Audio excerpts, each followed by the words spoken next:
after witnessing two successful critique rooms last year. So, to give you a brief introduction of NASA India, so we started off in 1957 with 7 founding colleges who just came together to share ideas, have a mutual learning process. So back then it was just, it started off as a movement, but later on a lot of other colleges started joining, and right now we are associated with over 65,000 plus students all over India, and like we're very proud of that. And also that in 1993 we officially registered with the Government of India under the society as NASA India, and therefore that is celebrated as NASA India Founding Day. So every year we try to celebrate this event where we give back to the city, and you have a lot of our students who have come together and they're doing a lot of plantation drives and other social events where they donate food, revamp orphanages, of that, and as an event where we give back to the students. We are the week room of undergraduate thesis projects that we are discussing with architect Sameep and architect Shubhra, and we really look forward to a very successful session where we learn a lot and also enjoy it. Thank you. Thank you, Abhinya. Thank you, sir. And I'll straight go ahead to introduce the panelists today. Dear friends, Shubhra Raje and Sameep Padora. I'll first introduce Shubhra Raje to you all. We've known Shubhra for the past 30 years now, 3 decades, and we were at the CEPT campus as students. And one thing I can say over the years of interacting with Shubhra, debating on architectural issues, that she's one of the most incisive architectural and relevant architectural critiques in the country. And so after she finished at the CEPT campus, she went on to do a master's at Cornell University on a scholarship.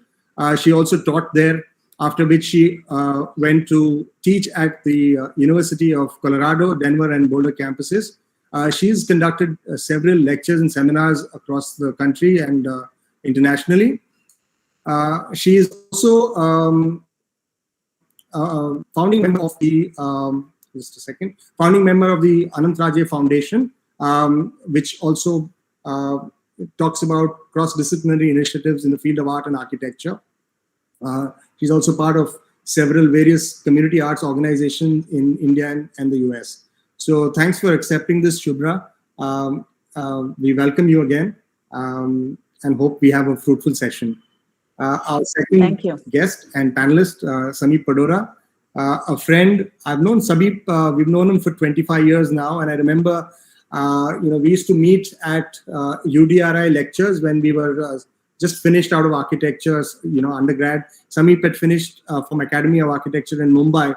And I remember Sameep as a perfectionist even then and even now. I'll give you an example because he was looking for a master's program and he went across to several of the colleges in the US to identify which was the right program for him.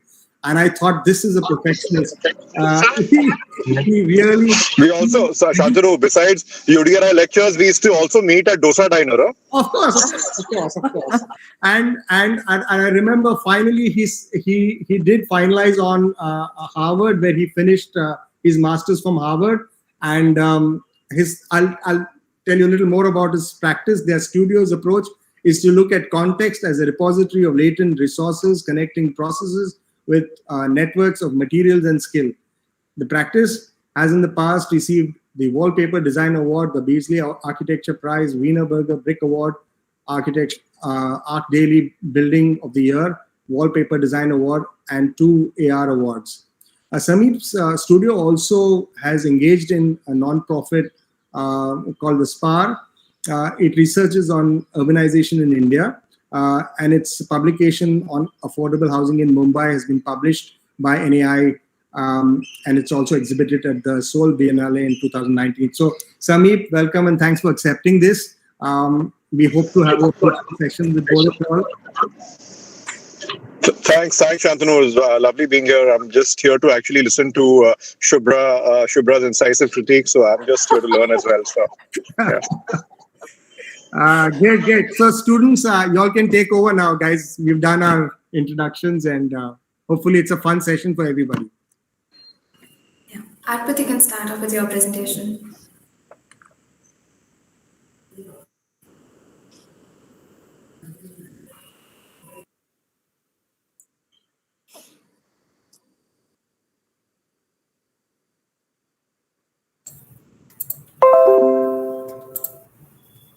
Is my screen visible?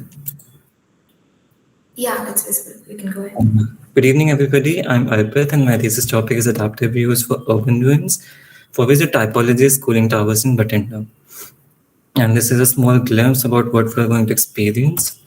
So beyond 1975, there is a shift in power production technologies from oil, gas, coal. We are shifting to hydro and sustainable. So because of which some of the supporting infrastructures are getting abandoned. So the classic example is the Guru Nanak Dev thermal plant in Bathinda. So 2 years ago it was shut down, and last year it was auctioned. But the curious point is the Punjab government decided not to demolish the 4 towers, saying that it's the landmark, it's how people are connected to it, it has a heritage value, and it adds to the city skyline. So, so in 800-acre campus, I have chosen the 30 acres main land redevelopment zone and 4 120 meters high cooling towers. So if we compare the towers, the cooling tower is higher than the Statue of Liberty and the Qutub Minar and half of the Statue of Unity. So it's a grand scale, which I am using in the thesis. So my scope limits to creating a master plan, conceptualization of the 4 towers, and tailing of 1 tower.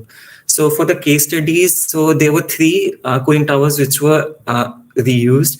One was as an amusement park, the second one was for the church memorial, and the third one was the visitor center, museum, and a garden. And then I also studied few shell structures and parabolic structures to understand services, light, and acoustics in parabola. And then from all of these, I got the possible zones of interventions inside the cooling towers. So this was conditionally site in 2020, December. Within 3 months, they cleared off the central zone, no vegetation. They filled all the reservoirs and the green, but they're going to retain the green part and all the utility roads. These towers are easily seen from about 10-kilometer radius in the Bathinda. During my tour, I experienced that the people feel that the towers are part of their everyday life, but they are not giving them adequate respect. So they have the glazing, but then they have the banners or advertisements, wires come in the view of the cooling towers. So I need to activate my facades again and regain the lost respect for the towers. So this is the master plan. Now I'm going to show the context and the imageability of these towers. So at the right, there's a lake. This is the existing imageability. This is what I'm proposing. So during night, this is how it's going to be. And then in the south, there's a canal. And between the lake and my side, there's a ongoing railway line. In the south of my side, there is lush greenery from where we get dynamic views of the cooling towers. Beyond that, I have a high-density residential zone, which is of lower capital income. But the curious point of this is that every street has a vista towards the cooling towers. And these families have the habit of outdoor living. These are from the balconies and the terraces. And the next to railway line, there's more low-density residential area, higher financial groups. Towers are seen only from the upper zones. So I need to activate my facades on this orientation so that people can get attracted to it and go into the site. In the north, there's a highway. Underneath the highway, the first zone is taken over with the slum dwellers. The proposal is to keep the zone as a part of the lakefront. And the second zone is abandoned, and I'm going to use it to create street parking for my zone. And these roads are abandoned. They are not in use anymore. This is the only entry to it, the checking point over here. I'm removing the checkpoints and creating an open loop for the city. And this south, there's a canal road, but there's no access. So I'm adding a steel bridge so that the people can move to and fro and reduces the journey about 1 kilometer. This is the present service entry and the service road. I modified the service road into forest corridors, food trucks, and loading bays according to my requirements. Then the parking systems, the first zone used to be a substation, the flat, no vegetation, nothing. So it was good for parking. The other zone used to be a warehouse. So both were excellent for the parkings. Then now coming the intervention. So there is a pedestrian walkway on the flyover.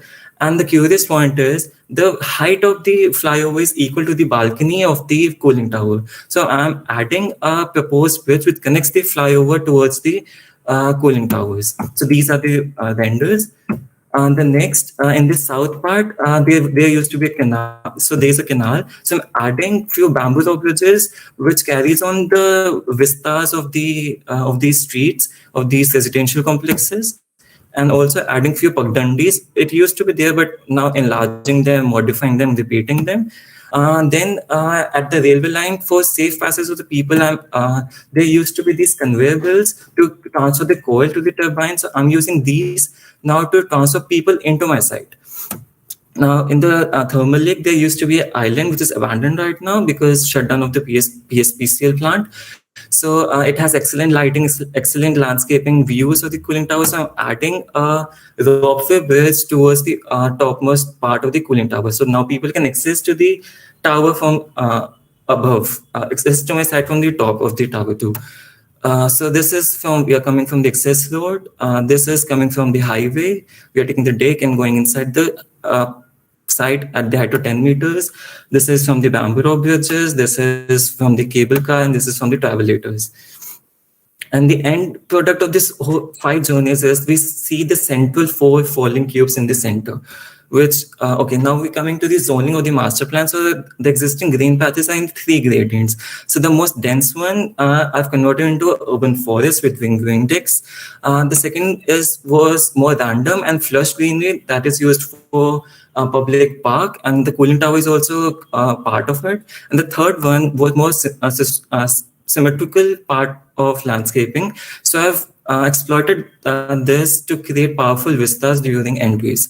And then I've connected all of them to these pathways, and the junctions are the rings which were kind of part of the lower base of the cooling towers.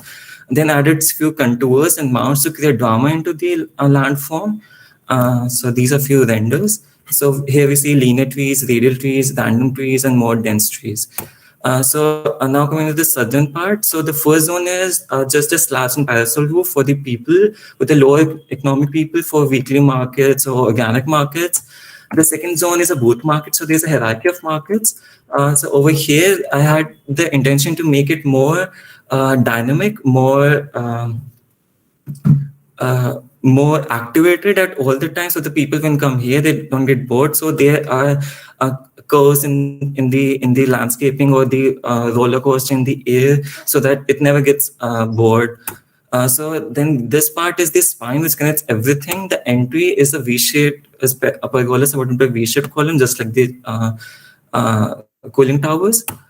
It has few setups like I Love Batinda, amphibial setup, dining setups. But the basic idea was that whatever is happening in the city, like there's a protest, there's pride, or there's march. So anything that's happening in the city can be resonated in this space. And then this purple space is area for the production. So this cooling tower is just retained as it is, just a green envelope is added to change the image of the tower. So whatever the HVAC electricity production has to be done, it can be done over here for the campus. And then the blue zone is for the sports, existing gaming facilities near the lake. Then some vernacular sports, I provided khali maidans for them. Then inside the tower, there were roller coaster, swimming pools, and all that. Then the orange is the central plaza, and the pink one is the market street. So some of the shops are removed so that it creates multiple access to in and out of the plaza. In the center of the plaza, there are 4 falling cubes. The idea was this, that something used to exist on this land, but it was destroyed, and now something new is being emerged from the ground, the new hope of development. So that is why I chose deconstructive type of forms for the plaza. Now, a green layer is added on top of the shops so that I get good views from the top of the cooling towers. Then a parasol roof was added so that the vendors, hawkers, or extensions during festivals that can take place easily. And then if you see at the section, there's a grade or increase of scale from shop to parasol to cube to enter the cooling tower and the tower itself. So there's a gradation or increase of scale, but if you're taking drastic turns, then the scale changes drastically, which fascinates the movement in the campus. Then the four cubes, the central one is just a diagram pipes, nothing else. So there, the niche I have my reception, then few multipurpose hall dining setters. Bottom basement I have the food court, which act, and the diagrams act as a skylight for the basement. And then on the top I have my clubbing zones and the viewing decks. Then to enter the basement, there are these series of steps being created in a manner that it breaks vista. So when we are going down, we take turns and look at each of the four towers simultaneously. So this is the structural member and all the layers of the tower. And during night, the plaza, the four cubes, the light emerges, flows out of these four cubes. Then these are the views of how we are entering. And in the center of the atrium of the basement, the four cooling towers collide in the center. And then this is the plan at the 10-meter height. So there are travelators, there are balconies, there are forest desks. So this is how different towers are being connected.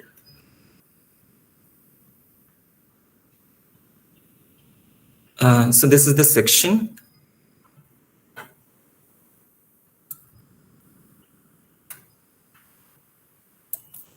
Okay, so now we are going inside the cooling towers. So I had developed few of these angular relation diagrams to understand the angles and heights which I'll be exploiting during design process. And then these were some of the studies, the structural members, temporary members, the services which I'm going to use and going to. Okay, so this is the hyperbolic elevators which are used to transfer loads in the cooling towers. This is how the cooling towers are broken if I want to trim it from the top and if I want to cut and make windows and doorways. Then this is the solar analysis inside the tower if it's broken, and this is at the basin. So the tower has about the tower has about 8 feet deep basin where they store water. So this is the plan of that. And the shadows, how the shadows are helping me to sustain the harsh heat of Batenda during summers on the plaza and the markets, the velocity, temperature, and the pressure. So it's constantly cooling down the cooling tower and the plaza and the markets nearby. And now we are going inside the first tower. From the plaza and the market, we just see a small canopy, glazing canopy hanging from the top. There is a curiosity that what exactly it is. But when we go near to it, that glazing becomes a full sphere, which is... Okay, just 1 minute. Okay, so this is what's going on in the first cooling tower. So there's a sphere hanging, and the structural reference was a tuned down dumpster. Then these are the plants. Then in the second cooling tower, there are a series of rings over the time, which grows into a vertical forest. And thank you. And after seeing this presentation, there's a feeling that these towers have the capacity to be something more, something which can change the cities drastically. So these precious infrastructure should not end in such a way. Thank you very much. Thank you, Arpit, for your presentation. Ma'am, you can go ahead with the critiquing.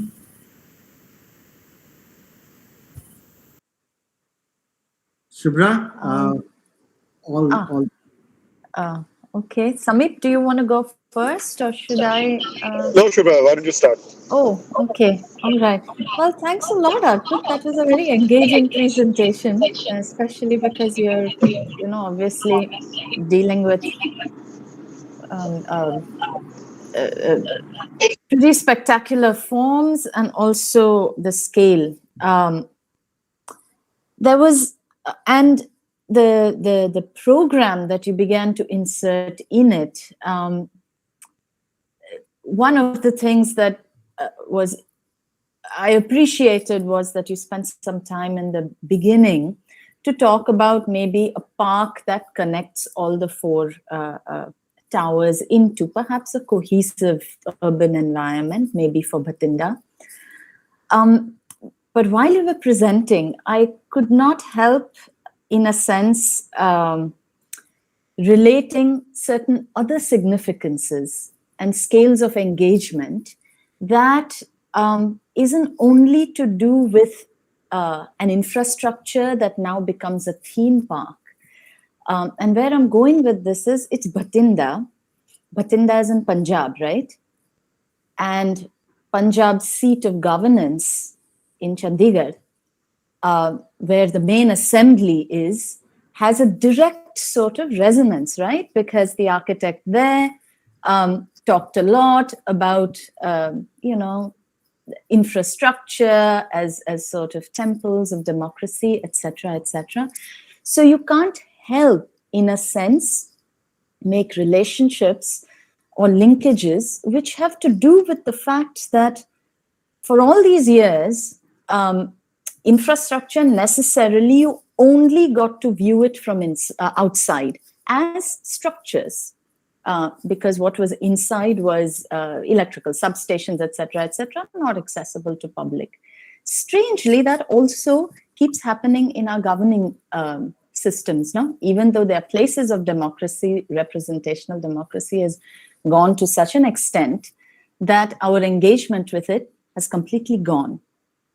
So when we begin to engage with it again, my thought sort of goes to the fact that is leisure and entertainment, which is again very extractive. One could make an argument, just like for so many decades, our attitude to energy was extractive, which means you take, but you don't put anything back.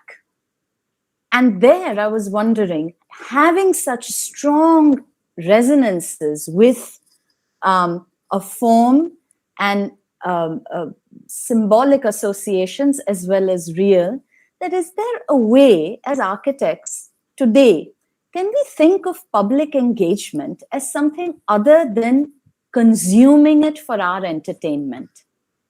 What I mean by that is, can we begin to think of programs that actually now allow us to engage and inhabit with structures, both in a way what you're doing is you're socializing infrastructure. So for instance, rather than it becoming yet another park or yet another theme park, actually, can it perhaps, let's say, reverse? Maybe these are ways in which you're recharging groundwater. In some ways, what I'm saying is, can we continue to extend programmatically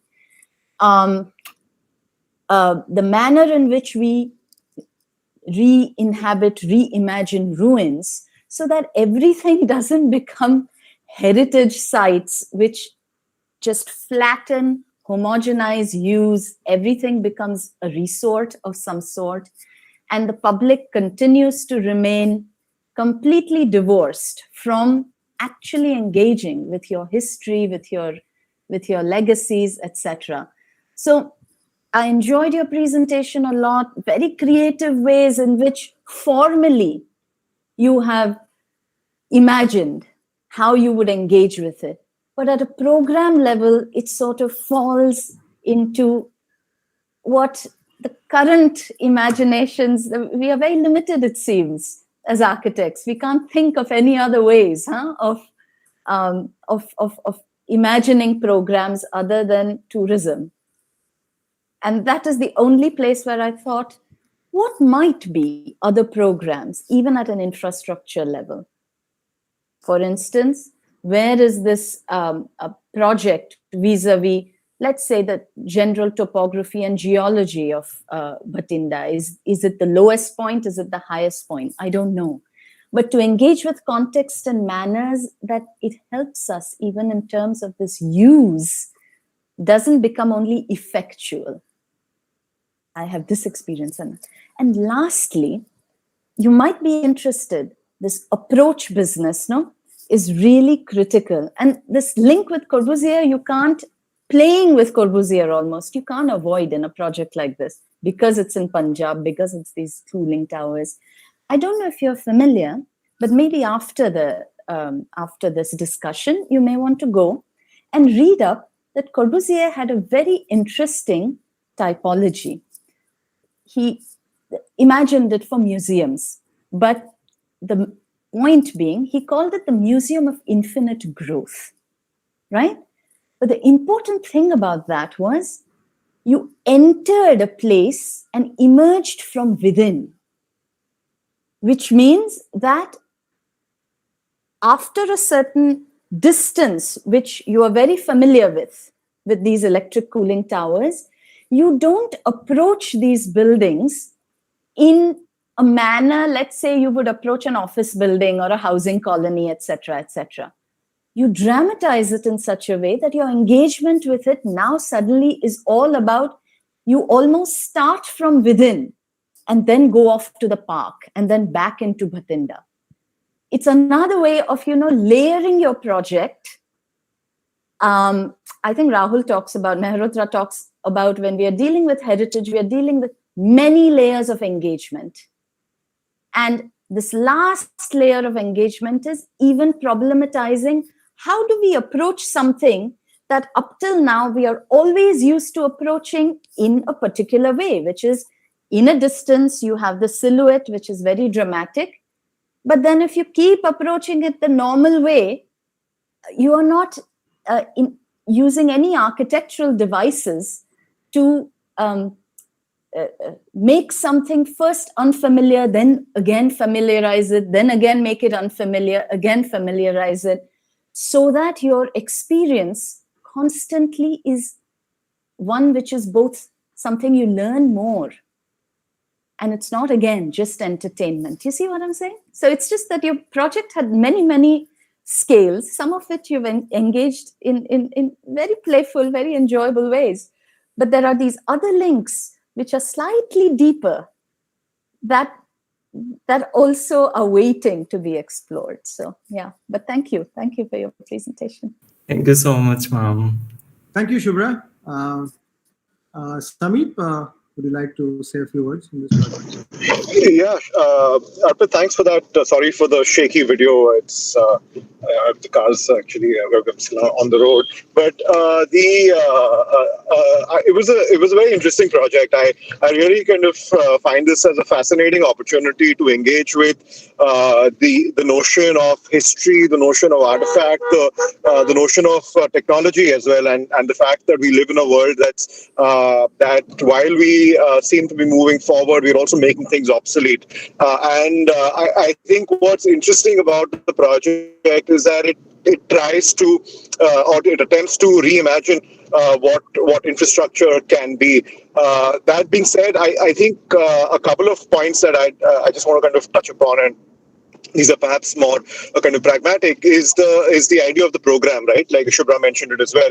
And my kind of question really would be, is there a way to qualify the program that you're actually attempting to put on site, right? I mean, there is, when we look at infrastructure like these, like the project the site that you picked, these are sites that at some point might have been very peripheral to the city, but have now with growth become much nearer to what the urban fabric is. And I'm just wondering if the program should be an outcome of trying to reintegrate this kind of infrastructure back into the city, and how do you actually suture it back in, not just plug it back. It's a kind of difference between the way that the project can engage with fabric.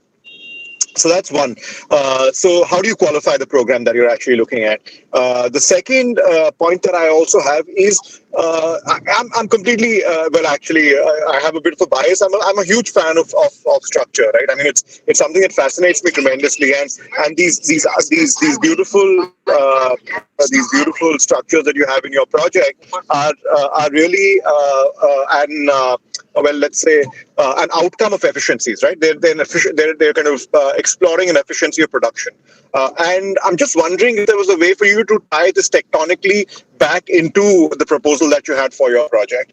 And I'm just wondering whether all of this really, the layers that Shubhra spoke about, whether all of this really actually, instead of becoming layered, is becoming really a set of disparate ideas that are just grouped together. And I think there is the kind of potential of this project becoming something far greater than just an amusement park or a kind of artifact, and it's something that could bring great value to the city if you kind of imagine it in a completely different way. So yeah, I mean, I don't know if it's very different from what Shubhra was saying. I think it's there is a kind of synergy between what she was saying and what I've just kind of tried to communicate as well. And I just think that if you were to just look at qualifying both the intervention and the program through this kind of critical lens, I think your project will be much more richer for it. So, but yeah, it was fantastic, and I'm the next time I'm in Batenda, I'm definitely going to go check this out. Yeah. Thank you so much, sir. Thank you. Manisha, you want to say something since this was your birthplace, Bathinda? You want to take a shot at it? Oh, That I don't know. you learn something new every day. I haven't gone back since I was born there, so maybe that's So worth you going back for a have visit. to visit Bathinda again. Like we said, these structures are fantastic. So, yeah, okay. So, I mean, I just want to say a couple of things. Great starting off with a project like these structures are now being questioned very heavily, and I think one of the ways of looking at it, I mean, you've taken on a process of visual choreography, and I think that as a method itself can be questioned. And what if you actually looked at it as an approach where it's an approach of ecological excellence, which is the counter argument to what actually has happened there. You talk about energy, being produced at a massive scale, and then when you question it, which direction would you go? I mean, if you looked at it as an approach where you look at ecological excellence and that actually starts allowing, I mean, it starts qualifying the project to then start a debate on what is the kind of program that you can bring there. So actually, if you lay a really strong foundation for a project that starts becoming a project where everybody says that this is a project that stands for the environment, I think it becomes easier to start bringing in program because it raises the discussion. So I think that approach, you lay a framework actually for program to come in, rather than be definitive of how you want to move people through and create that visual sort of extravaganza in this space, which is, I think it's these structures inevitably they're so powerful that it's a visual treat when you just go there with the scale and the mass, the way these forms sit there. It's already a treat, right? So I think it's this approach could give you an opportunity to decide very slowly, negotiatively, and it gives you more time actually, in finding, because when you overlay program very suddenly is very hard, because even an approach of ecology gives you a lot of time, and time is the only way to sometimes negotiate. So I don't know if I'm saying it in the right way, because a project like this needs time to figure out what you need to build there, and a cleansing approach gives you more time. You can't cleanse very quickly. Yeah. So I think that approach could be another approach. Yes, it's. I suppose what you're talking about is otherwise everything still continues to remain synthesized. Everything is very synthetic in that sense. And by that nature, sometimes if Bathinda decides to colonize this place into this what we are looking at it as Disneyland, but right now I think your approach could have been this approach, but then when people take over, you don't know which direction it would go. So I'm just saying that could be your approach, and then how it gets used and colonized could be left to, that framework could allow for it to happen, or it could go into other directions also. So I think that's could be an answer to. The one thing that when Shantanu mentioned a certain ecological approach, etc., I was also reminded of why I sort of sometimes wrinkle my nose at only tourism as something that we seem to have degenerated a lot of our dealings with heritage in the past with, that's the only way we look at it.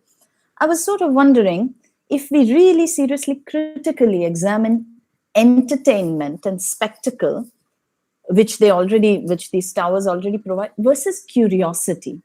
So if you wanted to in some way dismantle, let's say, the tower, one tower, or you were saying removing something, or etc., instead of building scaffolding, if one tower you were to chip away half the concrete but leave all the steel reinforcement behind, suddenly it's almost like it's like a MRI scan or something.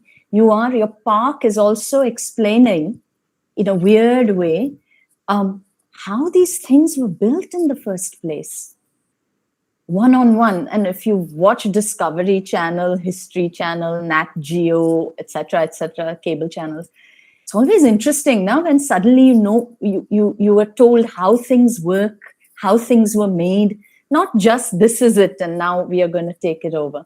And then all that concrete that you've dismantled to reveal something can be reused somewhere else, maybe in your park. But so suddenly, programming processes, even of dismantling partially in order to reveal something, begin to inform decisions about what else is being built. And therefore, like Shantanu said, you're not just superimposing another program on it. But anyway, yeah. Great, thank you, Arpit. Thanks.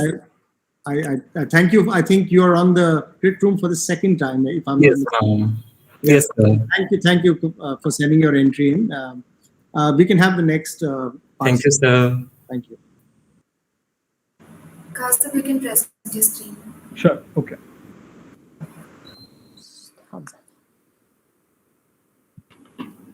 Bina, just let me know once you start seeing my presentation, all right? Yeah, sure. Is this good? Yeah, it's good. You can start. Okay, I'll start then. Sure.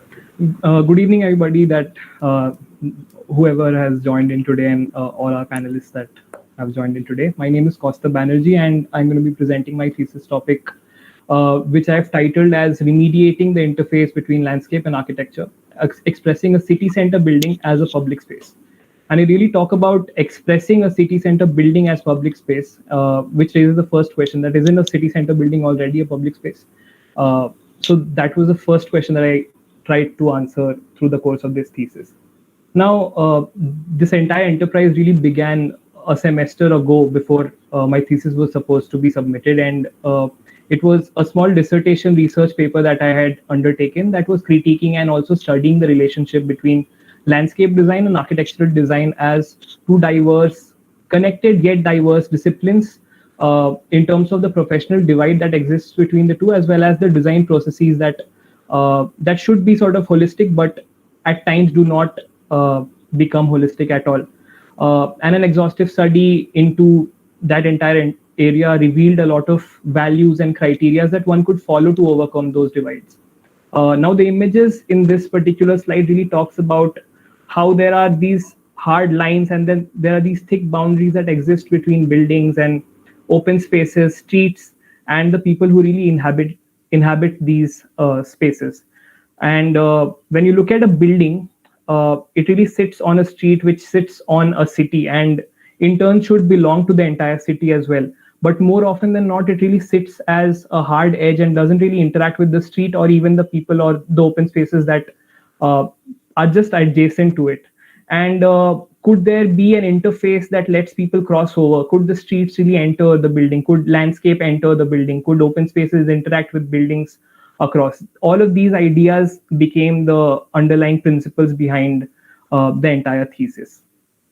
Now, applying these thoughts to a project or something that I could demonstrate and show was the next challenge through the course of the four months into which this entire idea was divided. And uh, because this entire process and this entire project was undertaken in the midst of a raging global pandemic, the best thing I could do was really look for a building or a site within my hometown. And deliberately, I've chosen not to name my hometown here. I'm just going to start talking about uh, and referring to it as an Indian industrial city. And everybody really knows the city is one of the only well planned, strategically planned even cities of our country, and it's very famous for a steel industry. It's towards the west of India.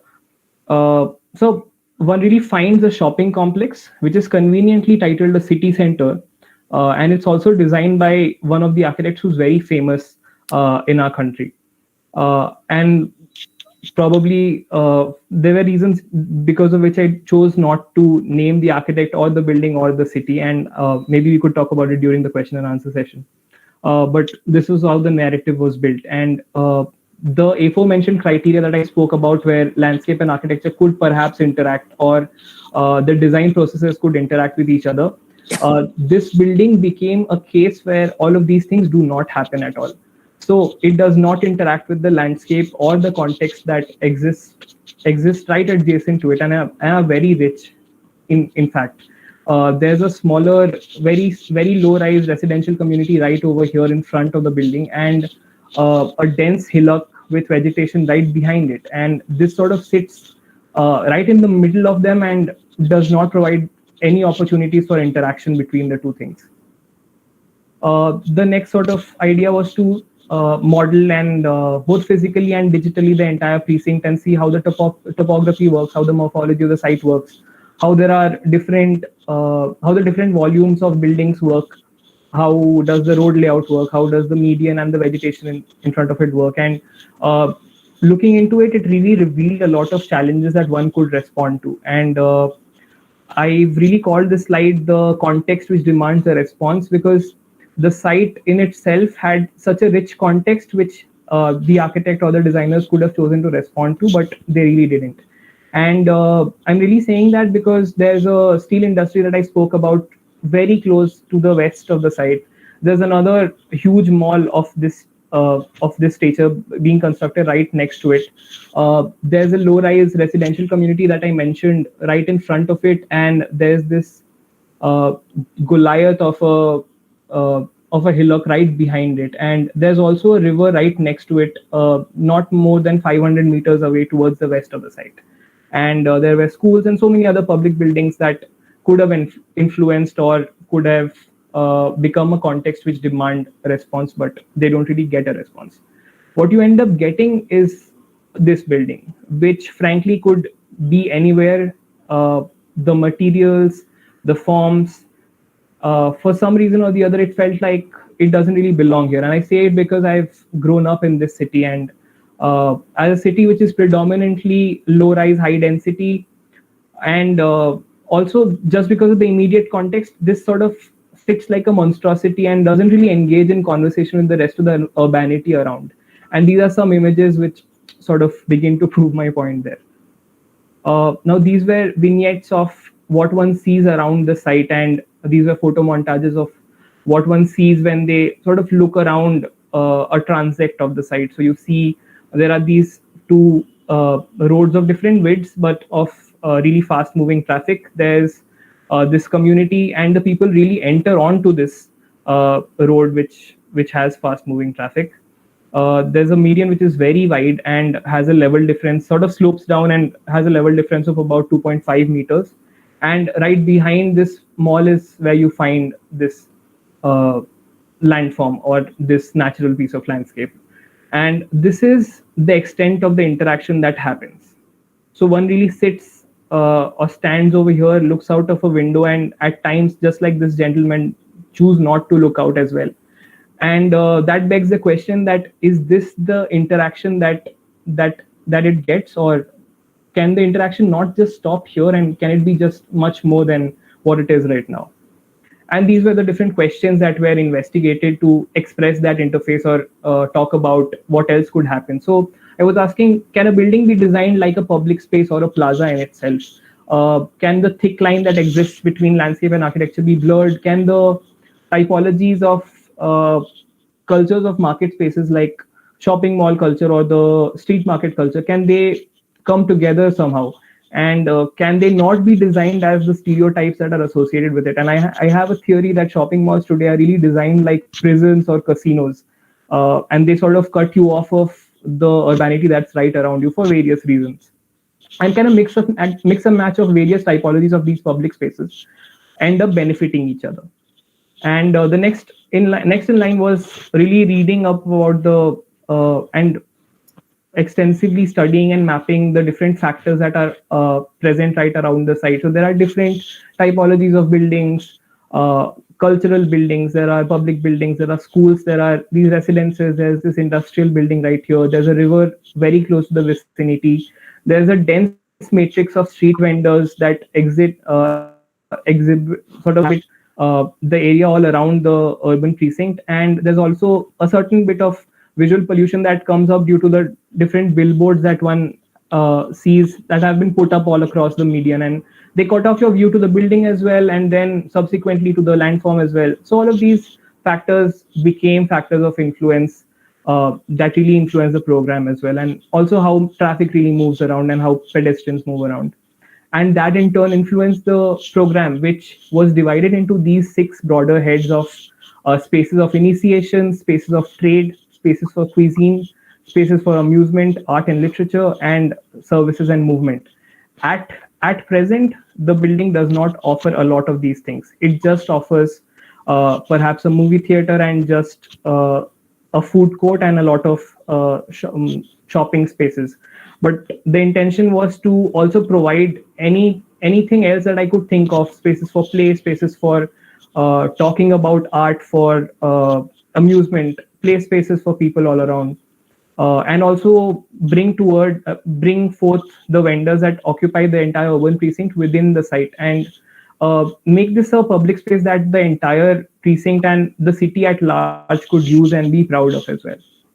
And these were really drawings which became the datum for the entire thesis. And these were sketches which I ended up calling activity sections, or sections of chaos, or sections of informality. And I really call them that because our Indian cities and the Indian cities with the public spaces that exist in Indian cities always have these chaotic and informal setups that are sort of towards the verge of being extinct because of gentrification and so many other issues. And that was one idea that I wanted to retain throughout the end product of this project as well. These were some iterations of the site plan that came across after looking at the different functions. And I ended up with this final iteration of a site plan where one would re-enter from any of these points, and there were spaces where one could really sit around beneath trees and rest up before moving on. They don't really have to enter the site. If they want to, they could. If they don't want to, they could just sit here for some time and then walk around and go about the rest of their day.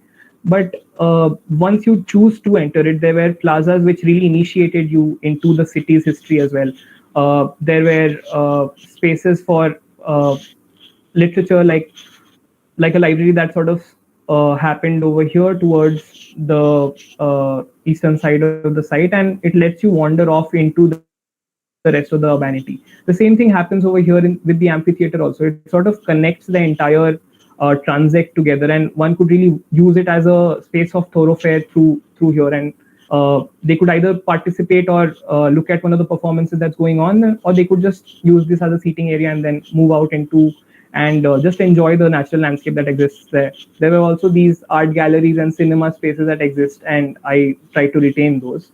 And once one moves towards the basement, there were functions that were interconnected. So the library really happened at two levels, the ground level as well as the basement level.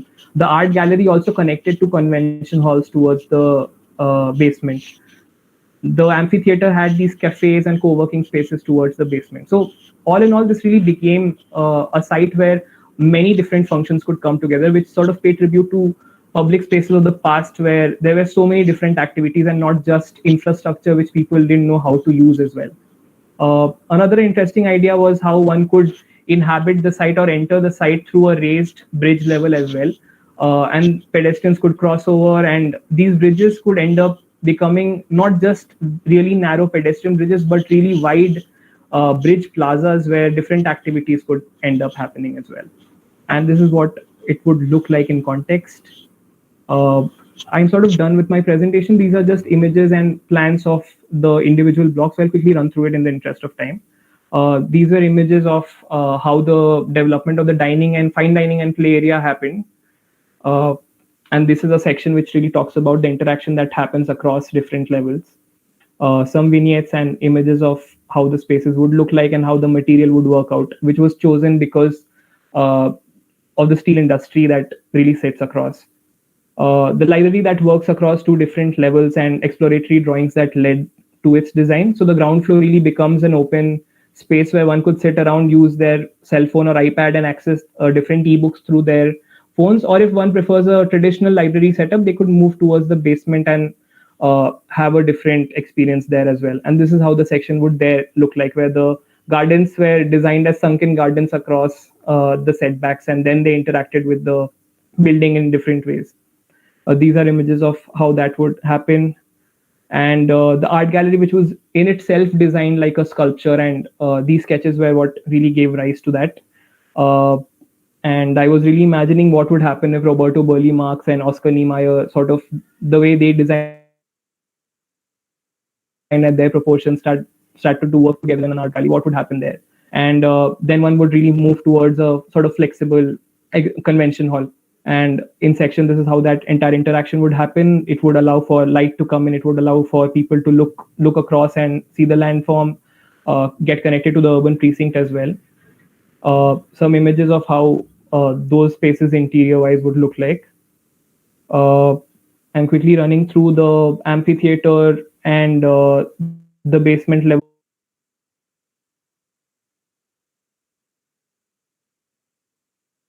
sort of interacting. These are some images of how those would look. And just ending the presentation, these were the cinema spaces on the ground floor, and towards the basement I had retained most of the market spaces that exist over there in terms of larger magnet stores, and a little bit smaller than that, about 50 square meters of smaller shop fronts, in addition to the different vendor spaces that were on the ground floor as well. And this is how that would happen in section. So people would, the building, the fall from the street, and then initiates them inside the site, and then they have a decision of what part of the site they want to inhabit. And that would be the end of my presentation. I'm sorry I took some more time, but this would be it. Thank you. Thank you, Kaustubh. Thanks, Kaustubh. Thanks for your presentation. Sameep, would you like to take on this? Yeah, sure. I'm good to go. Just interesting in the way that you actually frame the project. I'm not completely clear that I understand the motivations for you not to reveal the name of the city. Is that just to protect or just to kind of not talk about the specific architect who did the project, or is it some other reason? I'd really like to know at some point. The second question that I actually have for you, and I feel that while you actually make a very kind of nuanced and sensitive argument for what the site or the project that you kind of indicate, built on site lacks, I'm not completely sure I'm clear about the processes that you take on to actually mitigate whatever was in some sense done. So, for instance, if you were to talk about the site and its relation to context, the first thing, because of the fact that you also point out to that hill that actually sits adjacent to the site, is the fact that I would actually try to see if there is any possibility to extend the natural processes that operate within that landscape already. So, I'm not completely sure if you're doing that, and if you are, then it didn't come through in your presentation. So that's one question that I have. The second question that I actually was kind of also interested in is the fact that you talk about the fact that you're operating in a site that's very close to steel manufacturing set of units. I'm not completely clear as to how that informs your project. Is there an understanding of a kind of material ecology, that these are systems of operation in the way that production happens? These are the raw materials that go in. There is this is the slag that's produced. I'm going to start looking at how to reuse that. I'm not sure how these multiple touch points that you actually speak about when you build a case for your project are actually finally imbibed within your proposal. Do you just want to expand on that? Would you like to respond to that? Absolutely, sir. I would take the first question first about why I chose not to reveal the name of the architect. Not the architect. I'm actually speaking about the city. I'm asking whether it's about not revealing the name of the architect. It was. The idea was like the entire narrative of the project was in the beginning to partly retain some parts of the program and partly retain some parts of the building, and then try to change what's not really working in the site. That I did an extensive study of that through the course of the thesis as well. The problem happened when I wrote to the mall authorities as well as the architect's office, which is sort of advertised on their website, and I did not really get any responses from either of them. So I thought it would be just unprofessional to critique somebody's work without their consent.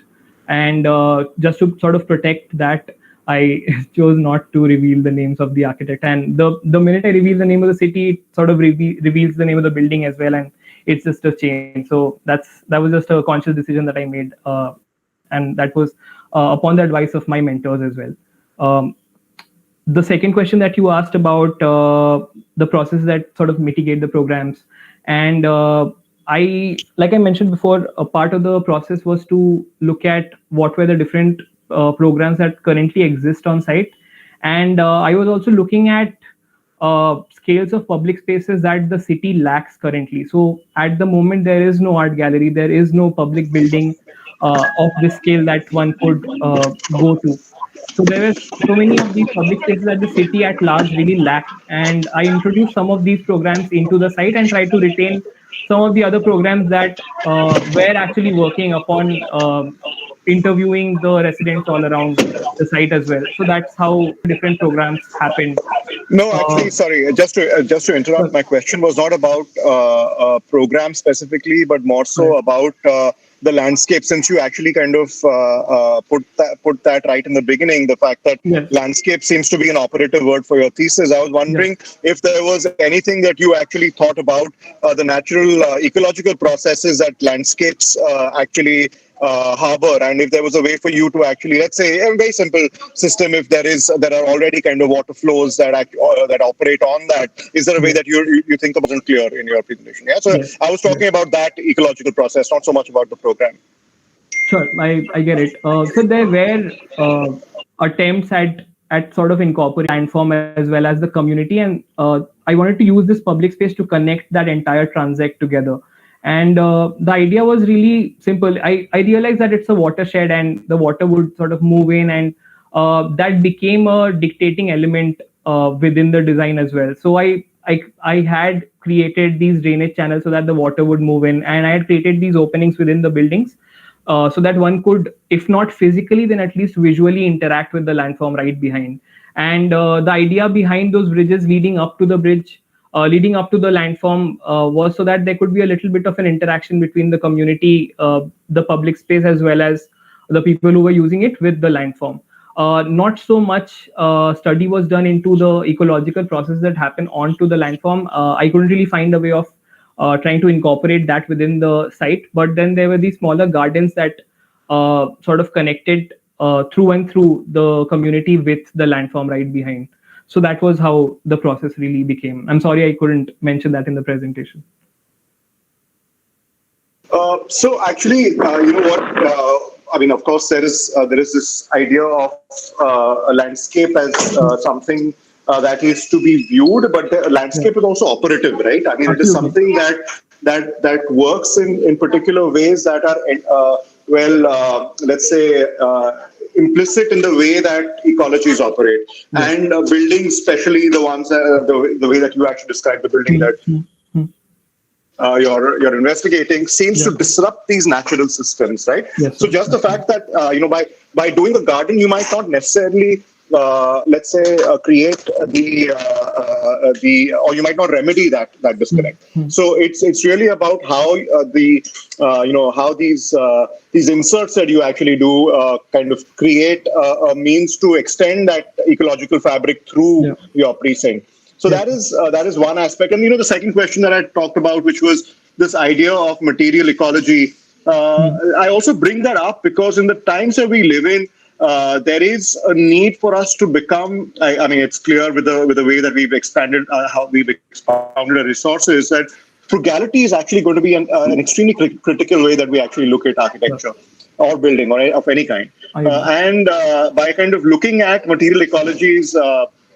I think that is a means for us to also start being able to offset, this kind of degradation both of natural landscapes, but also of materials that we actually take to build.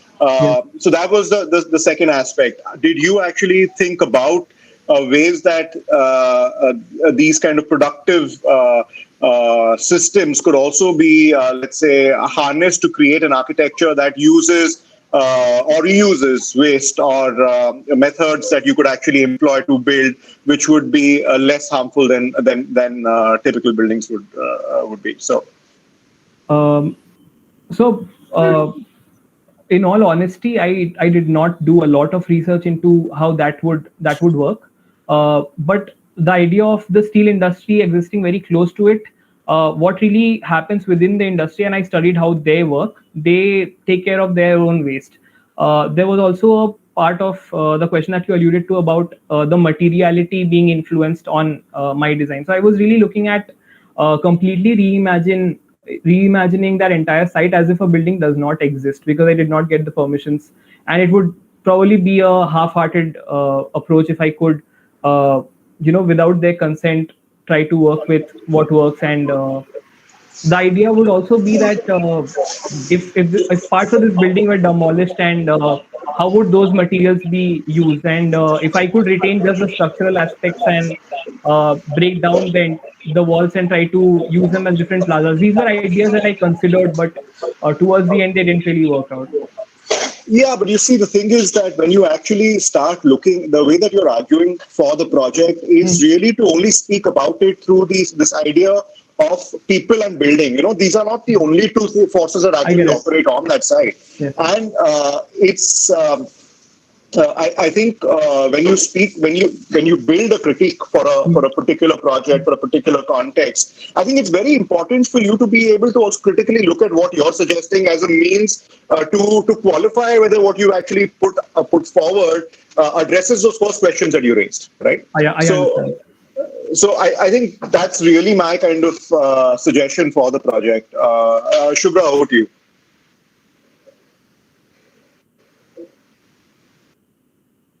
Ma'am, I can't hear you. You're on mute. If you could unmute. Sorry. Yes.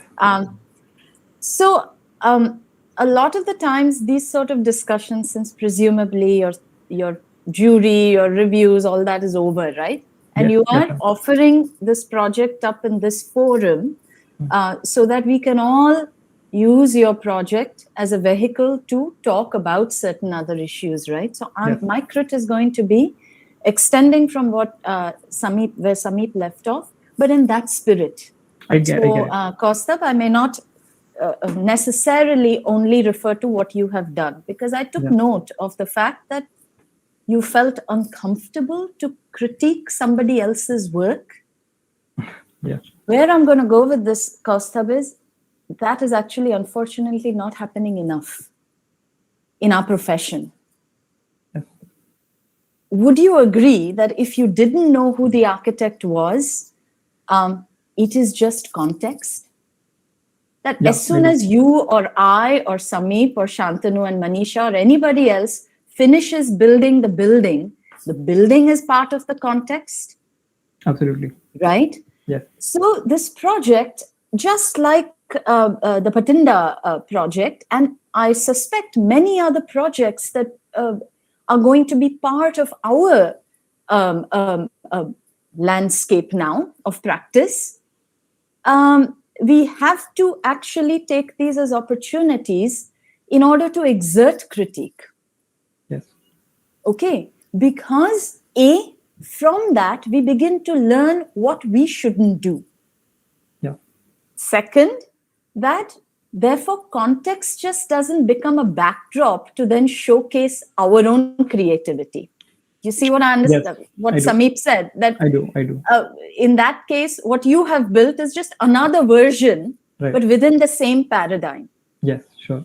So I really felt that this project, in a sense, was an opportunity to exert critique on how we build and overbuild. What I mean by that is,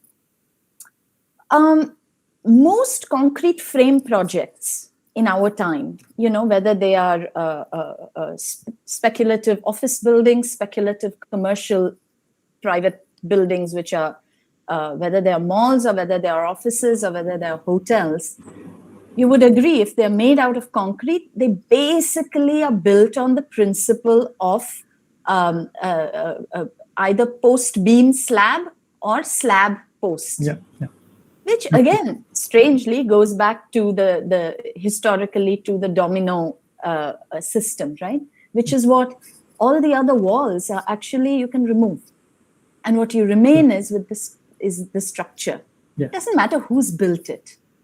So that's the first thing. The second is, in doing that, your entire design process becomes a critique of how we build. Therefore, what you would remove, how much you would remove, take away, erase, or maybe shift slightly, is also a manner of suturing back the context. So it becomes actually an operation that begins to inform your design process. So the next time you do it, not this project, because, okay, you said your mentors also, I don't know who your mentors were, but encouraged you not to critique the building. I would say it's a wrong method for today's time, because the frugality that Sameep talks about, how do we know if we don't examine what our habits thus far are? So Yes. Currently what has happened, Kaustubh, with your project is you have just erased, but built, okay, formally differently, but otherwise your assumptions were virtually the same as the building you erased. And that's where intellectually and as a manner of practice, your project has missed an opportunity, which is a very important opportunity in today's day and time. Yes, So ma'am. I chuckled a little bit when you said that you felt uncomfortable, because my entire studios currently that I'm teaching over the last 3-4 semesters, along with my friend and colleague, are about critiquing, in fact, iconic works of architecture, globally renowned, and then beginning to, through that critique, learning what we can do better.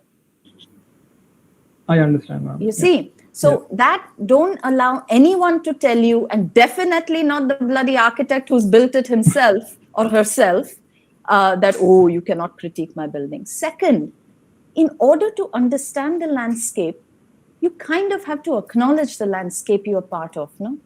And throughout your presentation, one didn't see a complete contextual section, which actually was very evocative, which is road. First of all, it's a hilly site. Yes. There's going to be runoff. Yes. Now, is your building allowing the runoff, or does it dam the runoff? You will only be able to ascertain that first attitude of how you re-inhabit, or had you worked with erasures of the original building, where you erase, so that you allow landscape, water, maybe seasonal, to once again flow through, around, but suddenly your concerns now become beyond your plot boundary. Yes. And your plot allows certain larger processes, larger than your sight, to pass through. In today's pandemic times, it's very interesting that even scientists were talking about immunity in two philosophical ways. One is an immunity which resists anything external to flow through you. It's a philosophy of fear. It is a philosophy of exclusion, even medically. And the other is you build immunity as only through engaging with the world, which means you are actually a little porous, you're actually a little dependent, you're actually a little vulnerable to things that are around you. And currently, because that sight boundary of yours was so definite, very stark black line, and the sections never ventured beyond that black line, you fail to acknowledge in your drawings a larger context. And if you don't draw, it doesn't go in, doesn't stay here, and then it doesn't become part of your thinking as you're working through the project. So two things in how you frame a design project. I understand. Okay, yeah. So. Thank you, Shubhra and Sameep. That was really, it really clarifies the opportunities of this project and the promise it had, actually. I think the promise was in the questioning. You went through a rigorous process of questioning, and that set the project up. You also went through a process of, the initial diagram where you talked about the building and what the building, how there is an urban sort of precinct around, how it could engage with the building, and how should a building engage with people. You talked about the street, the people, and there is a natural environment around, and how that can become a part. Now, these are very, very pertinent questions based on the larger idea of architecture itself. And after you chose that site, the exercises that you did to bring in, let's say, how this landscape can become a part of your built environment, and how do people become a part of this built environment, and where do they come together so sectionally, and you started drawing this whole idea of section. I think there is a lot you could do with the project because it's very complex. You ask many questions. Yes. Let's say I would just take on one, for example, because there are many sections to this building, and one of the sections, for instance, if you looked at in the sort of subcontinent, when we build in a subcontinent, we look at how we as people use spaces. And for instance, what would you bury under the ground and what would you put above the ground? For instance, that one section where you're looking at spaces which are completely boxed off, that is your auditoriums. Yes. You have a raked floor, you have a raked ceiling that happens. If you bury that space under the ground, because it's going to be air conditioned, it's a theater, it's going to be air conditioned, it's going to be dark, and that raking of the floor becomes a landscape. So you have this opportunity of what we call accessibility and universal access into your site through that raking of the ceiling. And that raking of the ceiling has a kind of continuity into what you start making these fingers of these gyms, right? You start saying that this one program that people can start using. So, this idea of landscape, human beings use, if you bring these ideas together, you have to be very careful on not putting this, it's the very Western iconic, exactly the mistake of a person who designs a mall, an architect who designs a mall would use the raking very iconically and bring it out, to say that I create this canopy. We all know these strategic moves to make buildings iconic. But instead you put the market below, which would need more ventilation, cross ventilation. And I'm sure this is Jamshedpur and it's humid like hell, hot like hell, and you would need cross ventilation. So why wouldn't you think of something inversing this whole iconic idea of a mall, invert the idea, invert the section, invert the programs itself. So I'm just talking about one section, but if you went across these sections, there's so many opportunities that I think you missed. But the start, I think this project is about how you started it. I really think it's about how you started. And over the years, I think you can develop this project, more, take this further, I guess. So if I could just say something. Yeah, sure. It's funny that you mention exactly that section where the auditoriums were at the bottom and what happens if the markets were on top. That's exactly how the process was in the beginning. That was the option that I had presented. But then there were conversations, and those same arguments were the one I spoke about, that the thermal mass, it just makes sense to have a subterranean auditorium or a subterranean structure which needs a lot of air conditioning, because the earth itself. So, Kaustubh, you were asked some very hard questions by faculty and you buckled. That's what happened, right? It's okay. Not even faculty. This was a practicing architect who told me that this is not according to rules. The thing is, I agree with that thing. I honestly, I'm telling you the same question, and we've been asked about the codes in Andhra. We've done a similar idea of an auditorium, 750 people it's underground. But what you need to do carefully is you bring the entry level above grade. You bury that part of the building. How you do it is the question. Right. Bylaws are bylaws. You and me can't change laws of the government, right? Yes, absolutely. When I say burying it, you can bury 10 meters above the ground. How do you feel buried? Do you feel burrowed? Right. I think the idea of burying doesn't mean below grade. Right. It could be anywhere. You construct ground. Ground is a construct of your mind. Sure. You can make it whatever you want. You had a hill next door. So the reference of the ground itself is changed. Of course. So please, when you are asked tough questions, you need to start using your grey matter more. I like tough questions. You need to be asked tough questions, but your answer should not be a weak one. That's all I'm trying to say. I understand, sir. Challenging question. You have to come up with the goods, right? So I think it's a great project. I mean, start to a project, but you could really take this further. I agree, 100%. I agree with you. Thanks, Kaustubh. Thank you, sir. Thank you, ma'am. Thank you, Sameep, sir. Thanks, Kaustubh. Next, we can have the next one. So how's you can go ahead.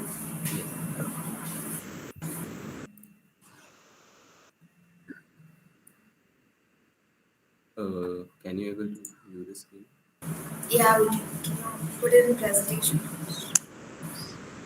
Yeah.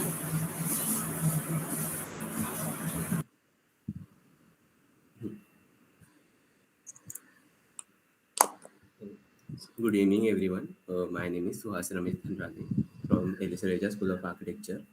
I have done my undergraduate architectural thesis on variance of well-being with the help of my thesis guide, architect Ludra Pillai Gudekar. During the initial phase of research, I come across the fact that we spend 90% of our time indoors, and air pollution can be 100 times higher indoors than the outdoors. According to World Health Organization, we 30% of whom are sick building carriers, and sick building syndrome is a building related illness, and out of 82,000 chemicals, 80% don't have any primary health data. So the shelter is first seen as a safe space, but now is transforming into a sick trap. And well-being and indoor environment are becoming two sides of one coin. We often ignore one when looking at the other. And because of this situation, the white collar workers are affecting very badly. And this situation is getting worse because of their job stress, poor indoor environmental quality, dull work environment, absence absence of their choice, and various other contributors. Due to such factors, sick building syndrome is getting prominent in lot of office spaces with the symptoms of headache, nausea, skin related diseases, inability to concentrate, etc. So can you speak a little louder? Over the years, a lot of research has been done to prevent sick building syndrome from occurring. According to my understanding of the research, the best solution that as an architect we can provide is to establish human building relationship, like a healthy human to human relationship where human can connect with the building mentally, physically, and if we don't do it correctly, the user will establish a sense of disconnect between him and the building.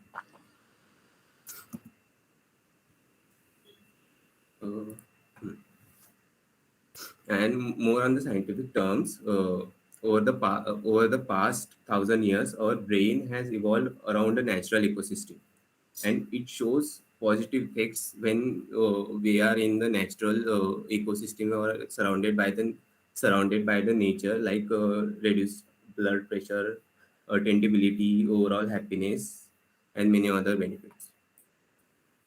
So, as an architect, I'm just trying to create an opportunity to establish these connections using the highlighted parameters. And for that, I have chosen Bangalore as a site. My site is between Indiranagar and Whitefield, as they are the major commercial districts. The site is abutting to Mahadevpura Lake and falls on the ring road, which is connected by the major commercial district, which makes site more accessible to all other districts. My site is polygonal shaped with the existing large rain trees, which I will be incorporating in my design further. This is my main site cut plan. I have divided the plan through a central axis, and the axis further gets divided and user to allow the user to attract user attention towards the lake and the breakout area on the left. So for the explanation purposes, I have divided the site into four parts. First is my main building, then the smaller office spots, then cafeteria, and then breakout zone. So my main building is 40-meter high and oriented towards northeast and southwest orientation to our direct sun. The second part of the site is office spots, which are 3-meter height and located at the dense existing trees. And the third is the lake, which is slightly disconnected from the office areas and more connected towards the breakout zones. And last is the breakout zone, which is abutting to the lake. And drop-off zones and entries are located on the service road of the 40-meter wide ring. This is my this is my building's main entrance view. The total maximum built-up area that I get is 6,238 square meters, and total rentable area is around 4,000 square meters. This is the zoomed in section of my main building, where the central axis divides the building into two parts, where I have given main pedestrian entry and second ramp towards the parking area. The central area it will central area act as a central area divides the user towards the different places. The waiting area is divided into outdoor and indoor spaces, and and I also incorporated days care public library facilities over the top. That will, if the user has a small children, so they will put their children on in the daycare. So further establishing the sense of safety and sense of comfort, as the user can see his child wherever he want to. So apart from ground floor, I have divided the remaining building into four different blocks. First is the corridor block, and remaining three are the office blocks with different height and different volumes to break the monotonous work environment and help user to change its indoor environment parameters according to the block. Second block is 34 square meters office block for 3 to 8 people, and third is the smaller block for 1 to 3 people. When I arranged the blocks and multiply to form a unit, the certain voids automatically get forms that will be converted into outdoor office spaces. After the service floor, building will get tilted towards the lake to maximize the lake view, and will increase the breakout zones and outdoor office areas. So all the floor plans I have designed in such a way and in a narrow fashion to maximize the daylight and the ventilation for the users. And the central lobby area will divide all the office spots and the circulation areas. This is the service floor, where the lift block remains unchanged, and the staircase block will slightly get tilted to serve above floors. Above floors are as same as below floors with the extra uh, breakout and uh, breakout and working areas, outdoor working areas. So all the outdoor working areas I have distributed in a such a way that it will be accessible from all the floors and all the users. This is the zoomed in section of my breakout area where all the users from lobby or the adjacent office areas can establish the visual connection with nature and with surrounding people.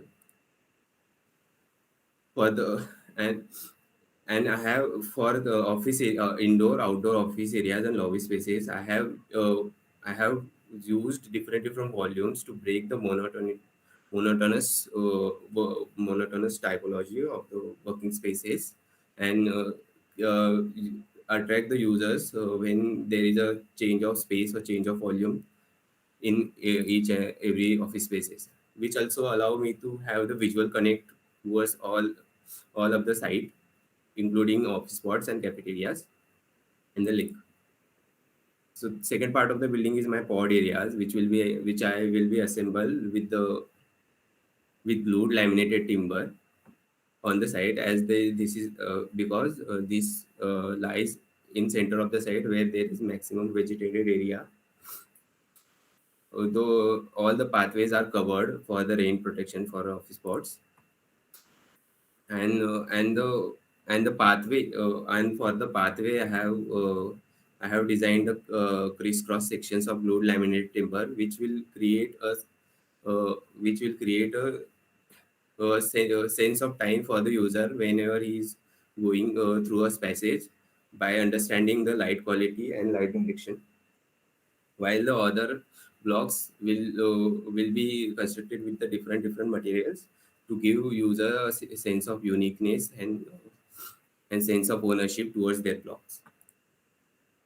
The third part of my site is the cafeteria area, which is slightly disconnected from the main office building through the existing vegetation and more connected towards the lake and the breakout zone, which will allow user to interact with nature and allow user to interact with nature and the breakout area.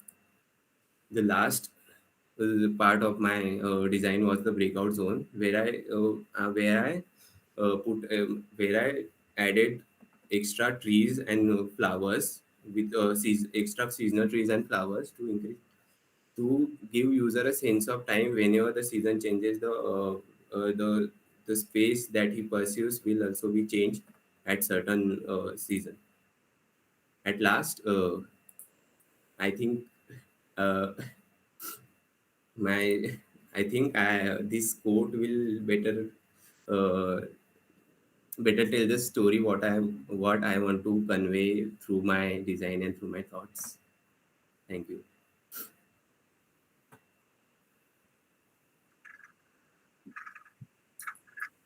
Yeah, thanks, Suhas. Thank you, sir. Subra, would you like to take comment on the?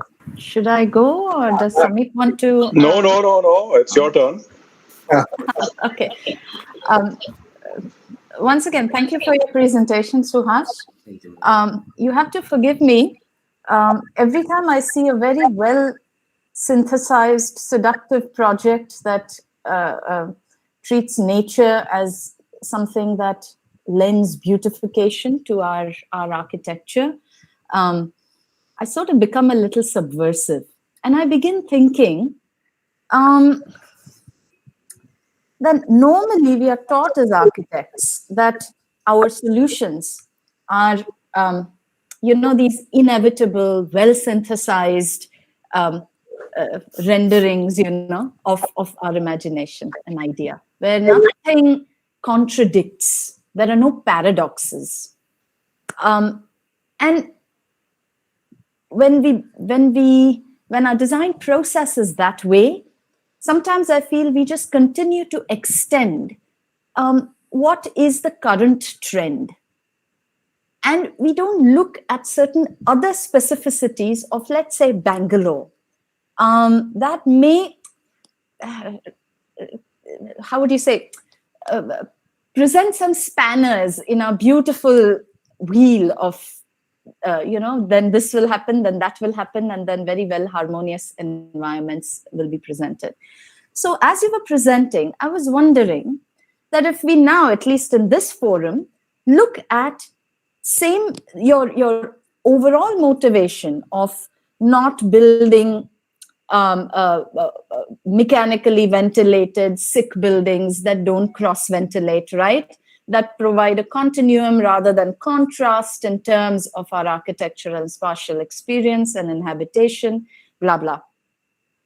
But if we now add a little edge of criticality to our thinking, the first criticality that comes, that first sort of contradiction or paradox that I thought of was, I don't know about which city, which Bangalore you are looking at, but the Bangalore I'm looking at, the more open buildings are, you have other sub-natures that begin to interact with our buildings. What do I mean by that? As you need cross-ventilation, but with cross-ventilation comes ever-increasing pollution, smoke, noise, pigeons, monkeys, bats, etc., etc. I'm not using this lightly. I'm just saying these are also part of nature, right? By not even acknowledging them and always presenting nature as idyllic, as nature as picturesque, again, as a backdrop to serve our imagination, and that therefore not really engaging with the wilder aspects, with the inconveniences that these decisions bring with themselves, make us do the same thing over and over again, whether it's in Seattle, Bangalore, anywhere else, and don't in any way inform and bring uniqueness to our design solutions, right? And therefore, to go back to what Kaustubh said, this building looks like it can be anywhere. Second contradiction. So without acknowledging contradictions, our design trajectories just keep following what the profession already follows. The second one, when you have a lot of nature, which is a living ecosystem, along with it comes maintenance. Along with it comes detritus. You have fallen leaves, you have all sorts of other manners of detritus. How does that begin to inform the decisions we are making?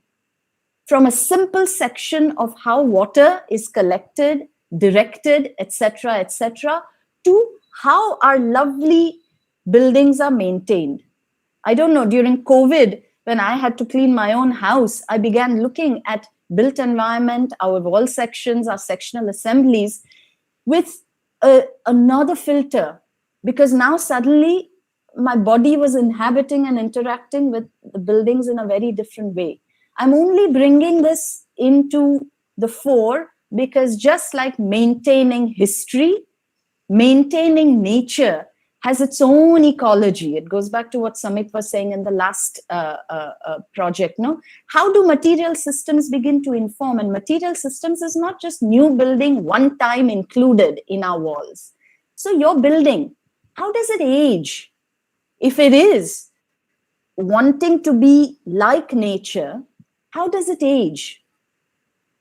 And how does it allow certain things to pass through it? Third contradiction, your lake view. Bangalore has a problematic relationship with its lake.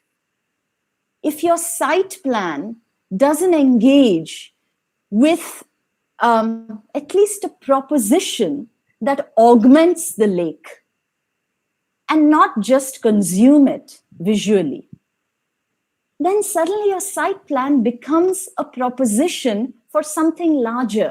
So how are you handling water? As simple as that. And the last one is, how do we balance urban density with the other impetus we have, which is to maintain a sense of groundedness? So your certain sections, which were just ground floor office structures, almost like they were cabins in a resort begin to become unrealistic. But not in terms of, hey, you don't know your function. It is that our imaginations are not fully embracing the constraints of our context. And therefore, we build what we want to build in service of our reputations of our creativity. Suhas is kya sexy building banaya hai.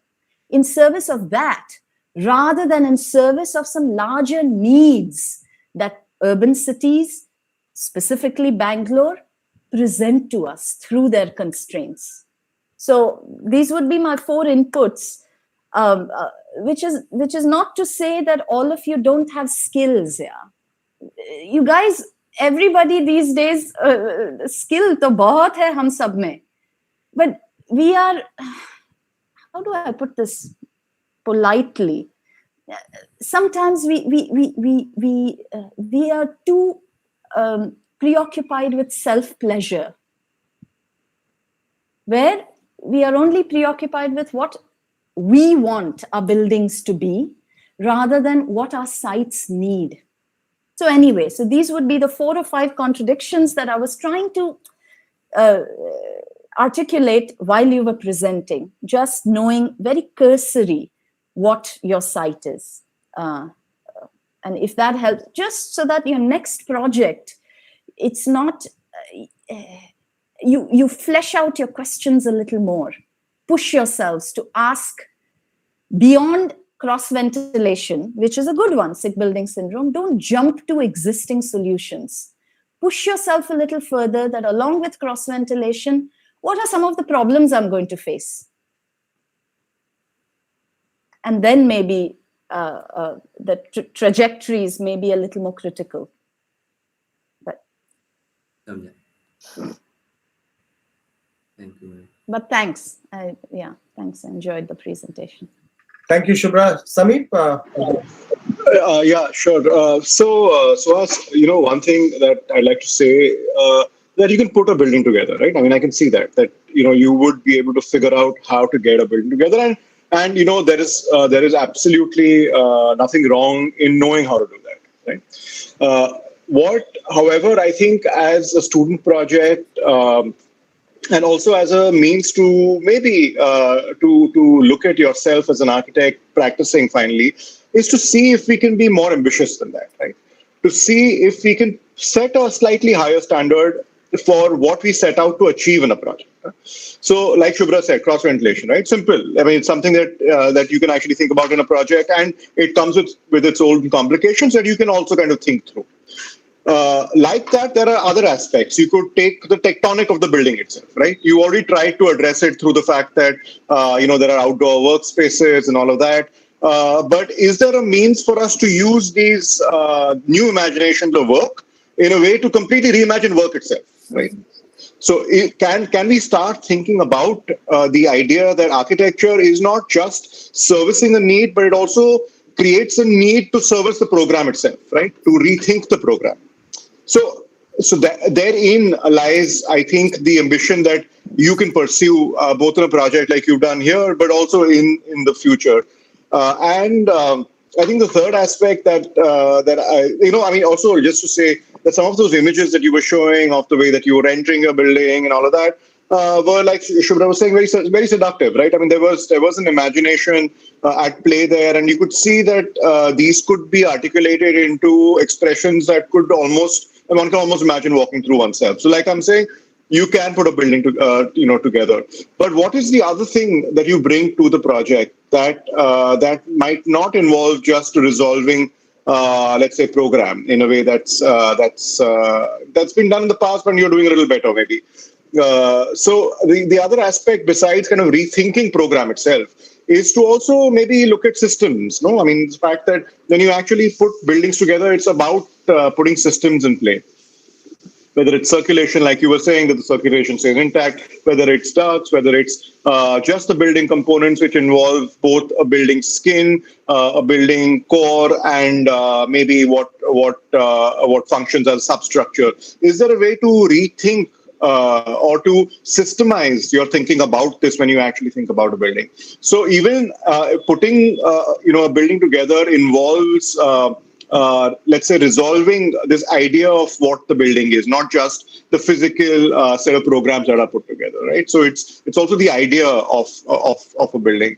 So yeah, I just my kind of let's say input on your project would be that while it's good to put a build, it's good to know how to put things together. It's also important for you to be able to push what the project can be, because what it appears to me in the way that I've seen the project is that you operated within what you know as a way of working.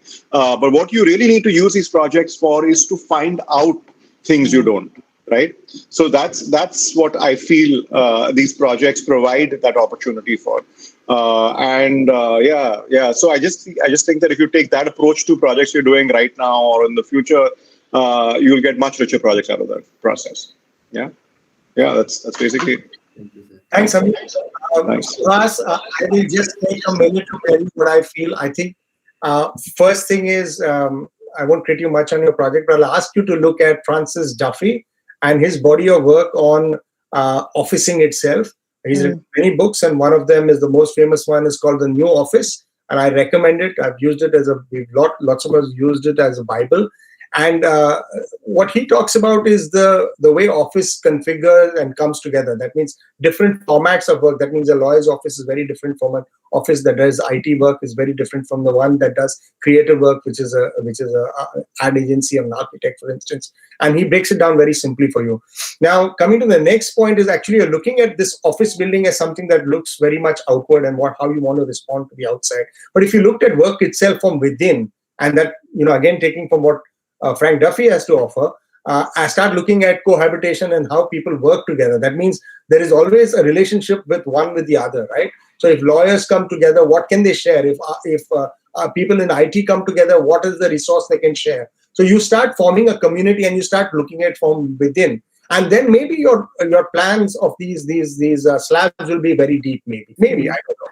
I'm just saying that you need to also come from within, and and like you'll always say, but I don't know which office comes here. But you speculate and say, if it is an IT office, what is the kind of footprint I'll have? What is the scale I'm talking about? Then also growth. So I think you need to bring in parameters for yourself rather than say, I'll build a generic size of a slab which will bring me light and ventilation after 8 meters. Light is an issue, yeah, but then you figure out how you bring in light and ventilation, right? Ask more challenging questions. So I think I'll leave it at this. It's when you're looking at speculative offices, you need to push the boundaries of the envelope itself and how work itself is sort of transforming. I think these are challenging questions, but I would urge you to look at that. Thanks. Thank you, sir. They are nice drawings. You have the skill to draw, so thank you for those. Thank you. Next. Yes, sir. So Harris is not able to join us, hence we'll be presenting a recorded video from us. The last project.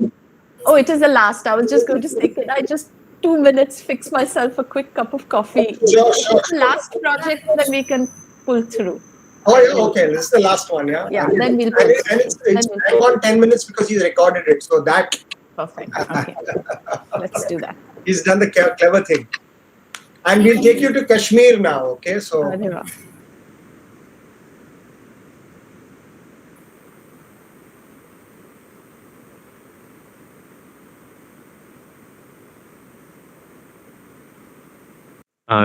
Good afternoon, all of you. My name is Haris Khan. I'm from Jamia Millia Islamia. My thesis topic is Space for PTSD Survivors of Conflict. So now starting with what is a PTSD? PTSD is a mental disorder that is characterized by failure to recover after experiencing or witnessing a terrifying event like a sexual assault, bomb attack, surviving through a war, etc. What is the conflict region? A region that is characterized by a complex political, economic, social, and military transborder, which is happening with war and conflict. So wherever there is a war and conflict going on, there is a presence of PTSD symptoms in the urban population of that region. So my thesis is for those survivors of conflict which are affected by war and conflict in terms of post-traumatic stress disorder. Not talking about its existence, it has existed as long as the mankind has experienced trauma. There is a correlation between the PTSD and conflict in an urban space that can be stated as a post-traumatic urbanism, as the term PTSD and conflict cannot be seen in isolation. This is a graph which is showing that the top 10 conflicted region of 2020 that are affected by the post-traumatic urbanism. After classification, the Kashmir is selected for the thesis. Now in Kashmir, 19% of the population suffer, like 1 in 5 adults of the Kashmiri population suffer from PTSD, 45% of the population suffer from mental health disorder, and in their traumatic urbanism or in the public space, on an average, an adult has experienced or witnessed at least 7 traumatic events in their lifetime. In this slide, PTSD of an individual trauma is detailed out. Local knowledge of PTSD and problem of daily life and their coping strategies highlighted and listed out. We can conclude by this that cognitive symptom is not worthy of attention given. PTSD is higher among women than men. It is more in higher group and higher age group. People with poor education, divorced, widowed, or separated individual is more likely prone to PTSD. So these are the common symptoms that are found in every PTSD individual. Now the question arises: who are the PTSD survivors? How can one define and confront each and every PTSD survivor and decode the intervention for them? So we can say that there is many variety of survivors out there in a public space in Kashmir, and they have developed mental conflict over one another in their individual traumatic memory in Kashmir and in urban space also. That to challenge this, the PTSD survivor of Kashmir that are active in the public space has been listed out in relation to their traumatic urbanism and is analyzed, and the survivor is then category placed on a target group based on their collective traumatic experiences. So the selected target group are the transitional survivor, the half-wit survivor, the torture survivor, palliative transitional and armed force survivor. These are the final survivors that fall in the category and is finalized for the design intervention. Now which district has to be out of the 10 districts in the Kashmir, which district has to be selected for the design intervention? So the prevalence of PTSD prevalence is high in Baramulla. We can say that Baramulla is selected as the population suffer 25% of the adults suffer from PTSD there, and also due to its close proximity to line of control and probably the probable reason for its conflict, and also there is no psychiatric or mental health service there in the region. Now that talking about the site, this 20-acre site here is in Sopur village of Baramulla. The rationale for selecting a site there is due to the close proximity to the medical facilities, downtown, residential community, place of worship, graveyard, and also near the river Jhelum. And this 20-acre site is highly permeable so that it can turn into position for a community. The design space is not just a rehabilitation center or a mental health center, but rather it's not where just the patient are just detoxing, but rather it is more of an inclusive space where the site surrounding activity, historical fabric, vernacular, topography is respected. And now coming to the next slide, in this slide, looking at the site with respect to the context, the traumatic urbanism, we can say the traumatic urbanism dominates the traumatic of an individual. Okay, in the design intervention, I've attempted to reverse this on the site by inducing cognitive therapy in individual traumatism of survivor in the form of built block, that is architecture, and in urban traumatism, that is landscape, prolonged exposure therapy is induced. It can be explained in detail in the site plan. In the site plan, you can say that it is more in an equilibrium state after the induction of these two therapy in built block and landscape, and dominating over the context. Now, explaining in detail here, the site plan, two entrances are given at the primary road, which is connecting the PTSD block here.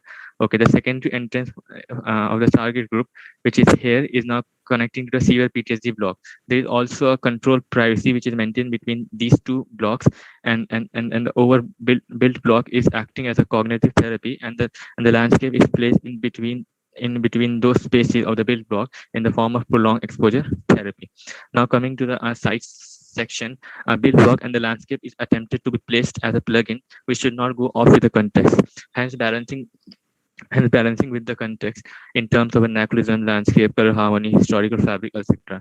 Explaining the prolonged exposure therapy through narration. The first one is the trauma confront course, the course with the what traces and loss which confront the trauma of the survivor. The second is the mourning nature course. The space is reflecting the collective traumatic memory of survivors in terms on a commemorative wall.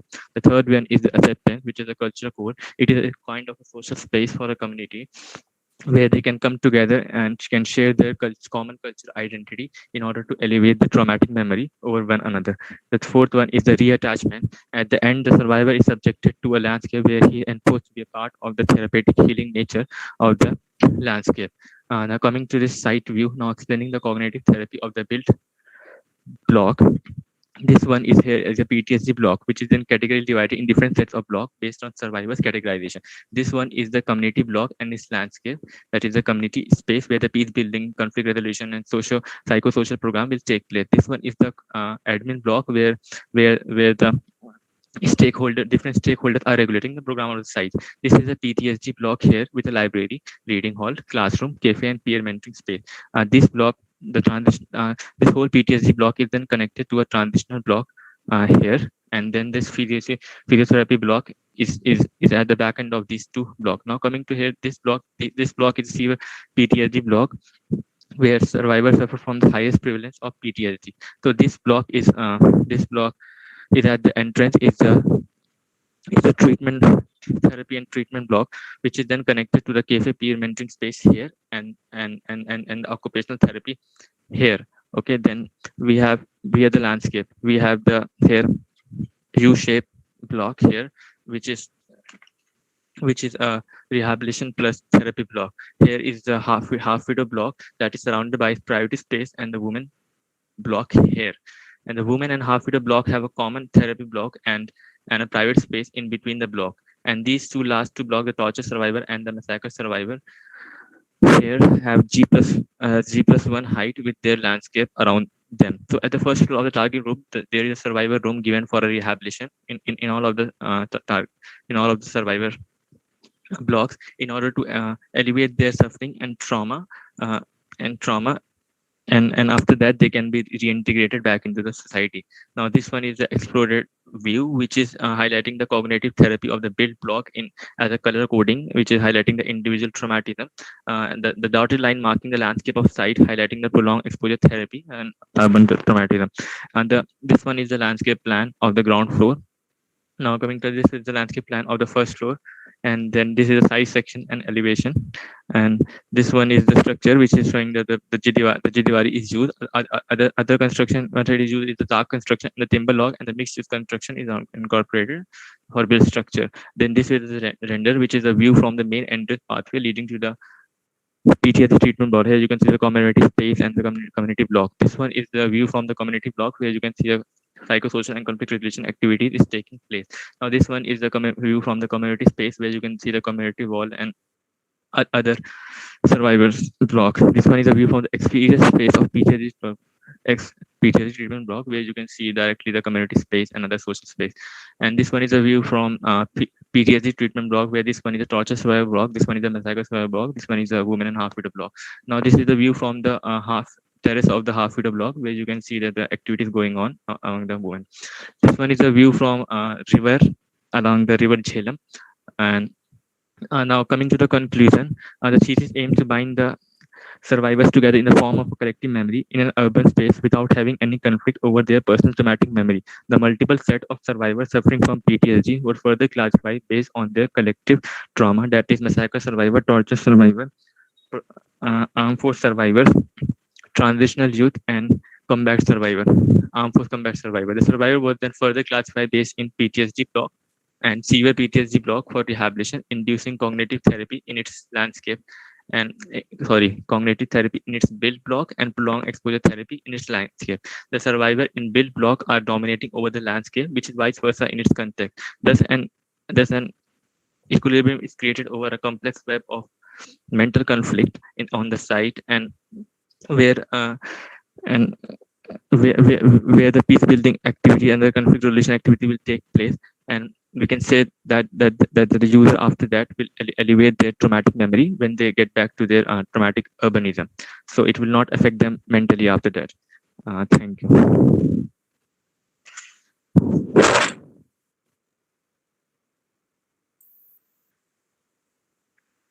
Yeah, I don't know if Haris Khan is with us, but we can discussion. He's listening to this on YouTube, so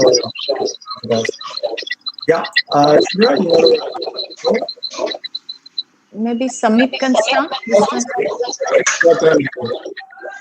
Okay. No, so I think as you might know, some of you might know already, I'm also from Srinagar, right? So this is there are various aspects of memory that I connect, and there is maybe a little bit of my kind of personal connection that I should perhaps distance from my own kind of critique of the project. The first thing that I want to actually talk about is the fact that the site, is chosen by the Jhelum River, right? I mean, Kashmir, and Srinagar specifically, over the past few years has had this history of flooding, which has become extremely detrimental to fabric, to human life, economy, and so on and so forth. I think when we're actually building in such an area where there is already a well-documented kind of history of littoral that flux that causes damage, the project itself needs to sensitize to that, right? I mean, so that's the first kind of impression that I would have of the project. The second is, I've always kind of thought about, and I'm going to let my kind of personal interest also kind of maybe venture in here, that the architecture of Kashmir, and I remember this distinctly growing up. That when I lived in Branavari, when I went there to kind of live with my relatives, there used to be these wonderful kind of passages at the upper floors that would allow you to connect from one house to the other. So I go to my cousin, my aunt's house, which was across the street and across in another courtyard, just walking through these upper level connections that the entire project had. So that entire settlement had. And I used to love going to her room because she used to have a lot of books and I'd love reading. So it was just that access. But the point that I'm trying to make here is that there are architectural devices that exist within the architecture of the valley that haven't been explored at all. I would have loved actually, and obviously Harris has the skill from the drawings that if we were able to actually pick on these to formulate an architecture that, of course, houses the program that he thinks is important, but is able to also build on a kind of repository of knowledge that already exists embedded within the fabric of the old city. We used to call some of these balconies dubs, where you actually, and some of them were called moon rooms and things like that. But all of this is just a faint memory now, and I don't think there is much about the architecture of old Srinagar. And I just feel that any thesis topic that actually talks about building in Srinagar must look at going back into the history of building there, not just through material like he's already done in this project, but also through the architectural devices that created a fabric that was extremely unique, that I haven't seen in other parts of the country as well. So I think two aspects of the project seem to need work. One is the impact of building right next to the Jhelum. And ways that you could mitigate flooding, which is now becoming extremely common in the valley. And second is this idea of the architectural type and the various devices, the architectural devices that exist within the old city. And now these can, in some sense, be reappropriated to create an architecture that's fairly that's unlike other architecture in other parts of the country. So yeah, these two things, and I'll kind of come back to speaking about things once we discuss this a little bit more. So. Thank you, Samir. That was quite nice. Shubhra? Yeah. First of all, thanks, Samir. I'm glad because I knew you were familiar with the context and the landscape, because I think it's sort of you learn as well and kind of maybe sort of at least, absorb some of the knowledge that you were talking about in terms of the context. The other thing, I think the other aspect to projects like these, which first of all, Harris, is it Harris or is it Zafar? But however, if you're listening, that these numbers are kind of shocking, no? When we talk about 25% traumatized, having seen 7, 8 incidences of trauma during one's life, etc., etc. I mean, just in terms of the people you're dealing with, the project is not just then about meeting functional requirements of a well-appointed, efficient clinic. The dimension to projects like these are perhaps also at an extremely empathetic human level. And by that, what I mean is, for instance, if you sort of make a correlation between the built world and just people meeting, then if one looks at a site plan like Harris's, you begin to wonder, are the buildings in his site even talking to one another? And it kind of goes back to what Samit was saying, that when you have cyclical circulation that lead from one place to the other, so that you don't have to keep going to the ground floor in order to go to the first floor again, that makes first floors disjuncted. But if you have two modes that sort of connect, another kind of sensibility emerges where you can wander without being constantly being told about where one must go. I don't know if those kind of environments which are a little softer in terms of telling you what to do, make for more empathetic environments. The second is, if you are dealing with the notion of erosion, both in landscape but also in terms of mental, it is not really rehabilitation that we are talking about. It is, you are evoking a sense of being held in place, a sort of a nurturing.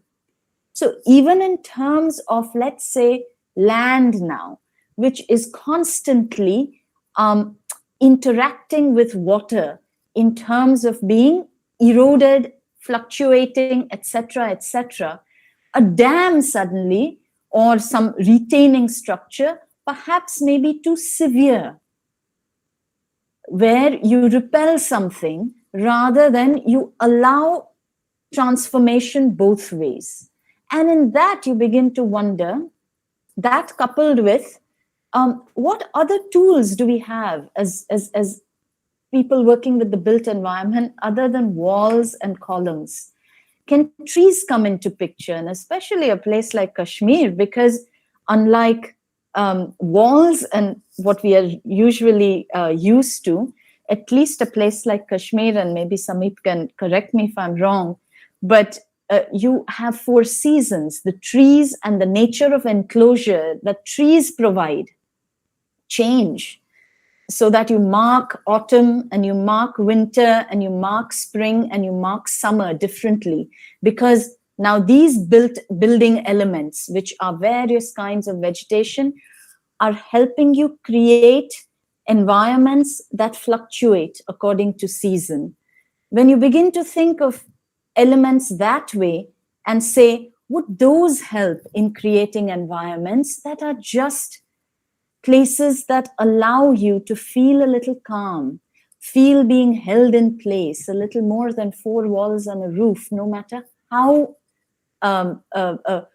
crafted they are and how competently they are put together.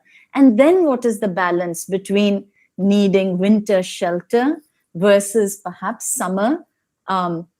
You can maybe use rooms that are without roofs versus perhaps shelters that provide warmth.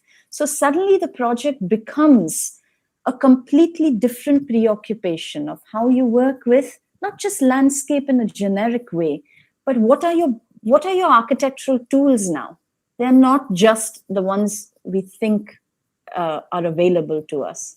And lastly, when you do that, you create enclosures, especially if you really work with landscape as an equal and an equivalent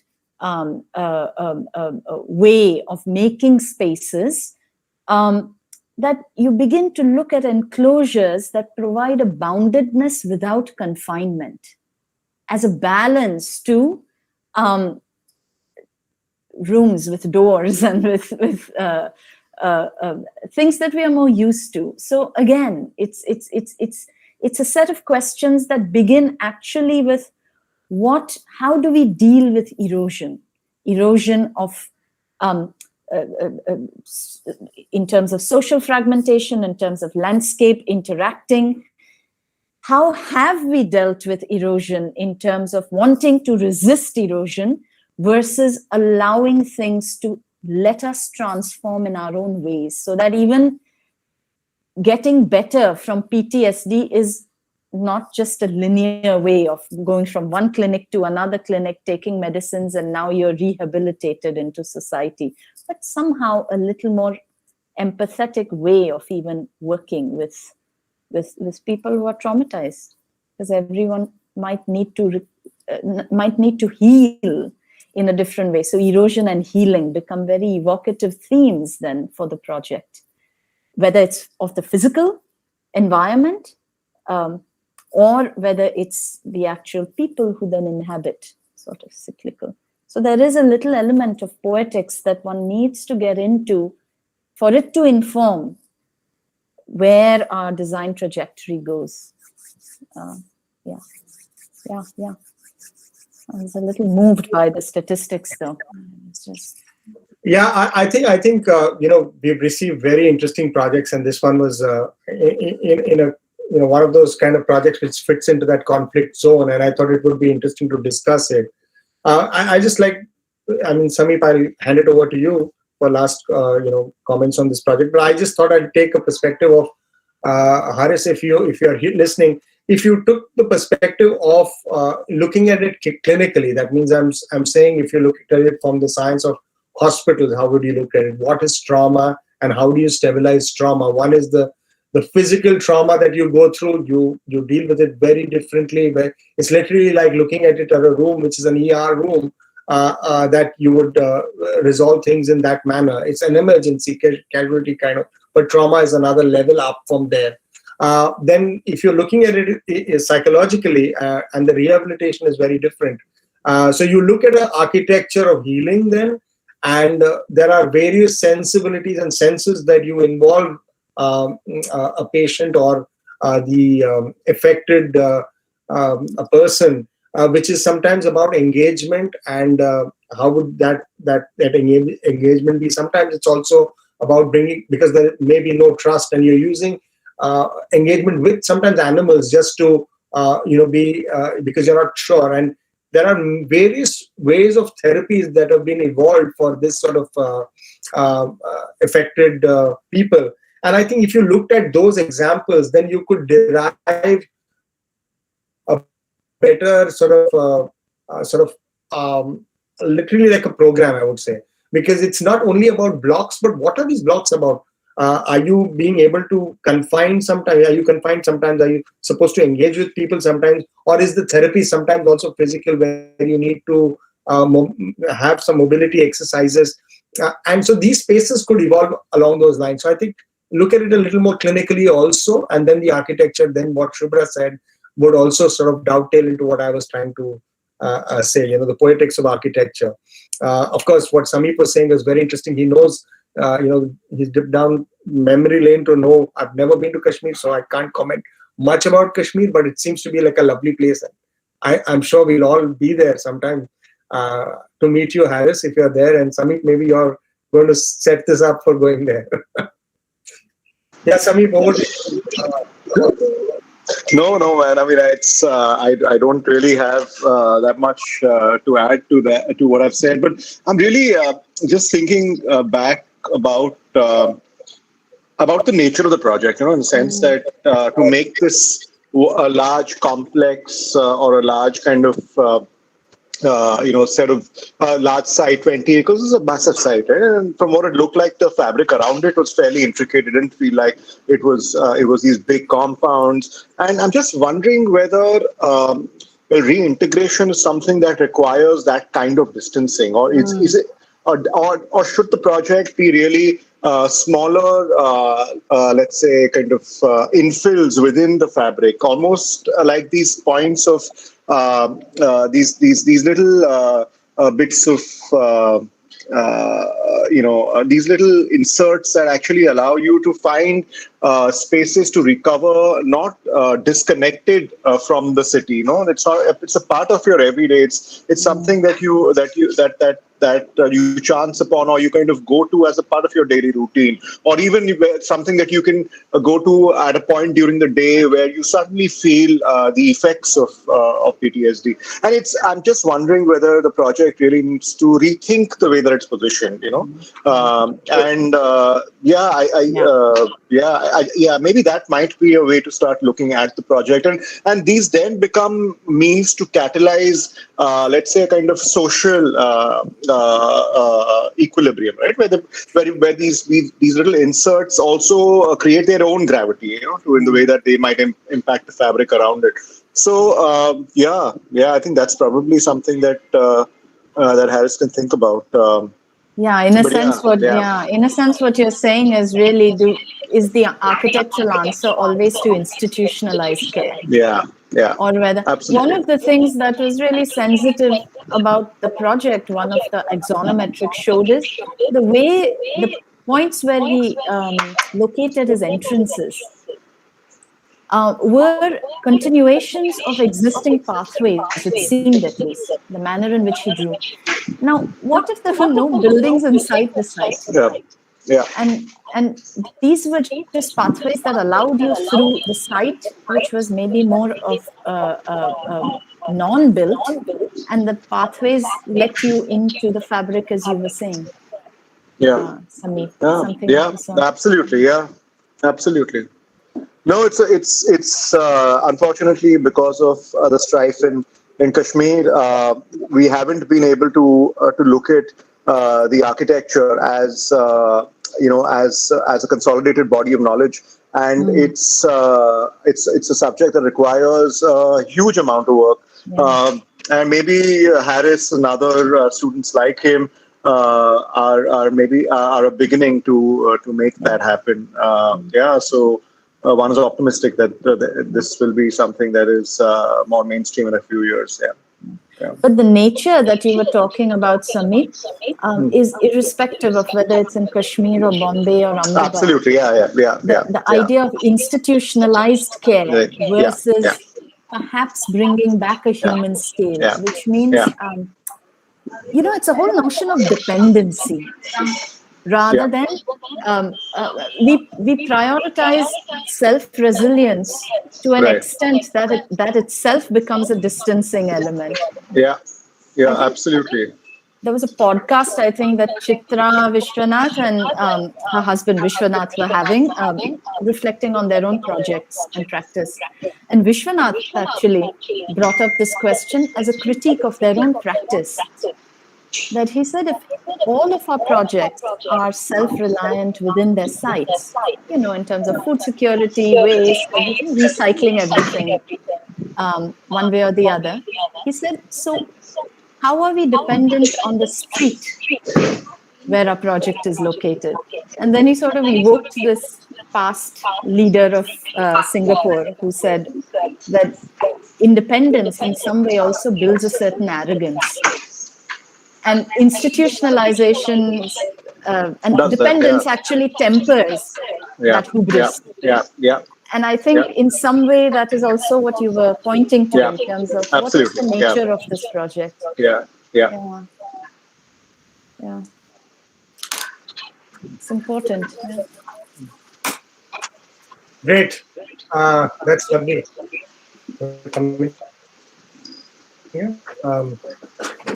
So thanks guys. This is lovely. NASA, I hope we've had a lovely session with you guys. Thanks for collaborating with us. Every NASA day it's been fun. It's the second day we've done it. So thanks for calling us in, and hopefully the students have benefited from this session. We've had and we should thank Sameep and Sudha both for giving us time. That's the key, right? When we have architects who are so busy to give us that time, and we really thank you again. And I hope we keep this continued discussion forward. So I just want to end with one slide. We had 105 entries, like we said, and entries were, we were looking at them and we analyzed them in very different forms. I mean, you can see the stats here. I don't know if it's presented on your screen. I'll just present it on the screen. If you can see it now, Yeah, these, can you all see the screen now? This is the map of India. Yeah. Okay. So, I mean, we've got entries. The southern part of India is really, really engaging. They were, most of the entries came from there, close to 50%, and the western region, maybe 25% of them, and the rest of the parts of India you can see here clearly. So, those were the entries, and the nature of projects actually emerged from, some of them were issue based, whether it's social or political. Some of them were, deep rooted in heritage conservation or adaptive reuse projects, program-driven projects, site-based projects, which is context or environmental projects. And you've seen some of these projects today, just four of them, but they cover most of these bases. Some of them were urban rejuvenation projects, some utopian. I mean, somebody wanted to investigate Mars, for instance, and architectural theory projects also. So I think those were what we categorized them before we actually started, when we looked at them, before we actually looked at the projects, and then sort of came up with these four projects. So thanks a lot, guys. We're happy to conclude today's session, and stay in touch. And Nasa, if you want to conclude, and we can end the session. Yes, sir, yes, sir. Can you stop sharing your screen? Yeah.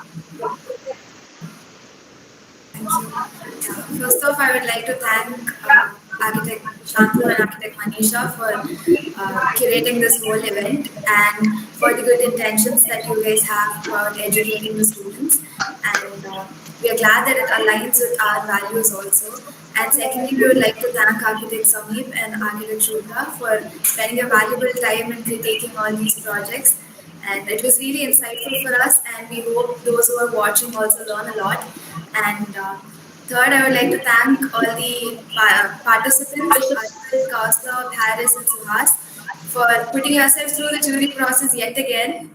And I hope you guys inspired a lot of students who are watching. The main intent was for this was like a lot of students are doing their thesis right now. So when they see really good thesis, then they also get inspired. So I hope we did justice to that. And at last, I would like to thank my NASA teammates, Tarun and Hari, who helped us in coordinating this whole event. And thank you, Shruti and Eric, for joining us for the event too.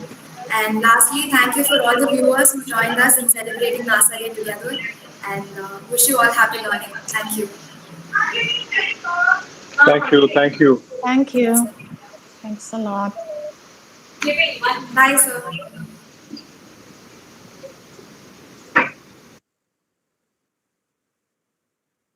Tarun, you can stop the live.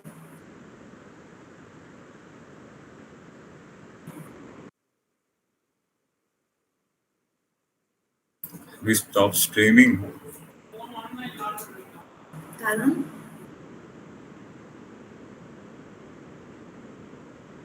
Okay, you guys leave, I'll take care. Oh, we are still live.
you.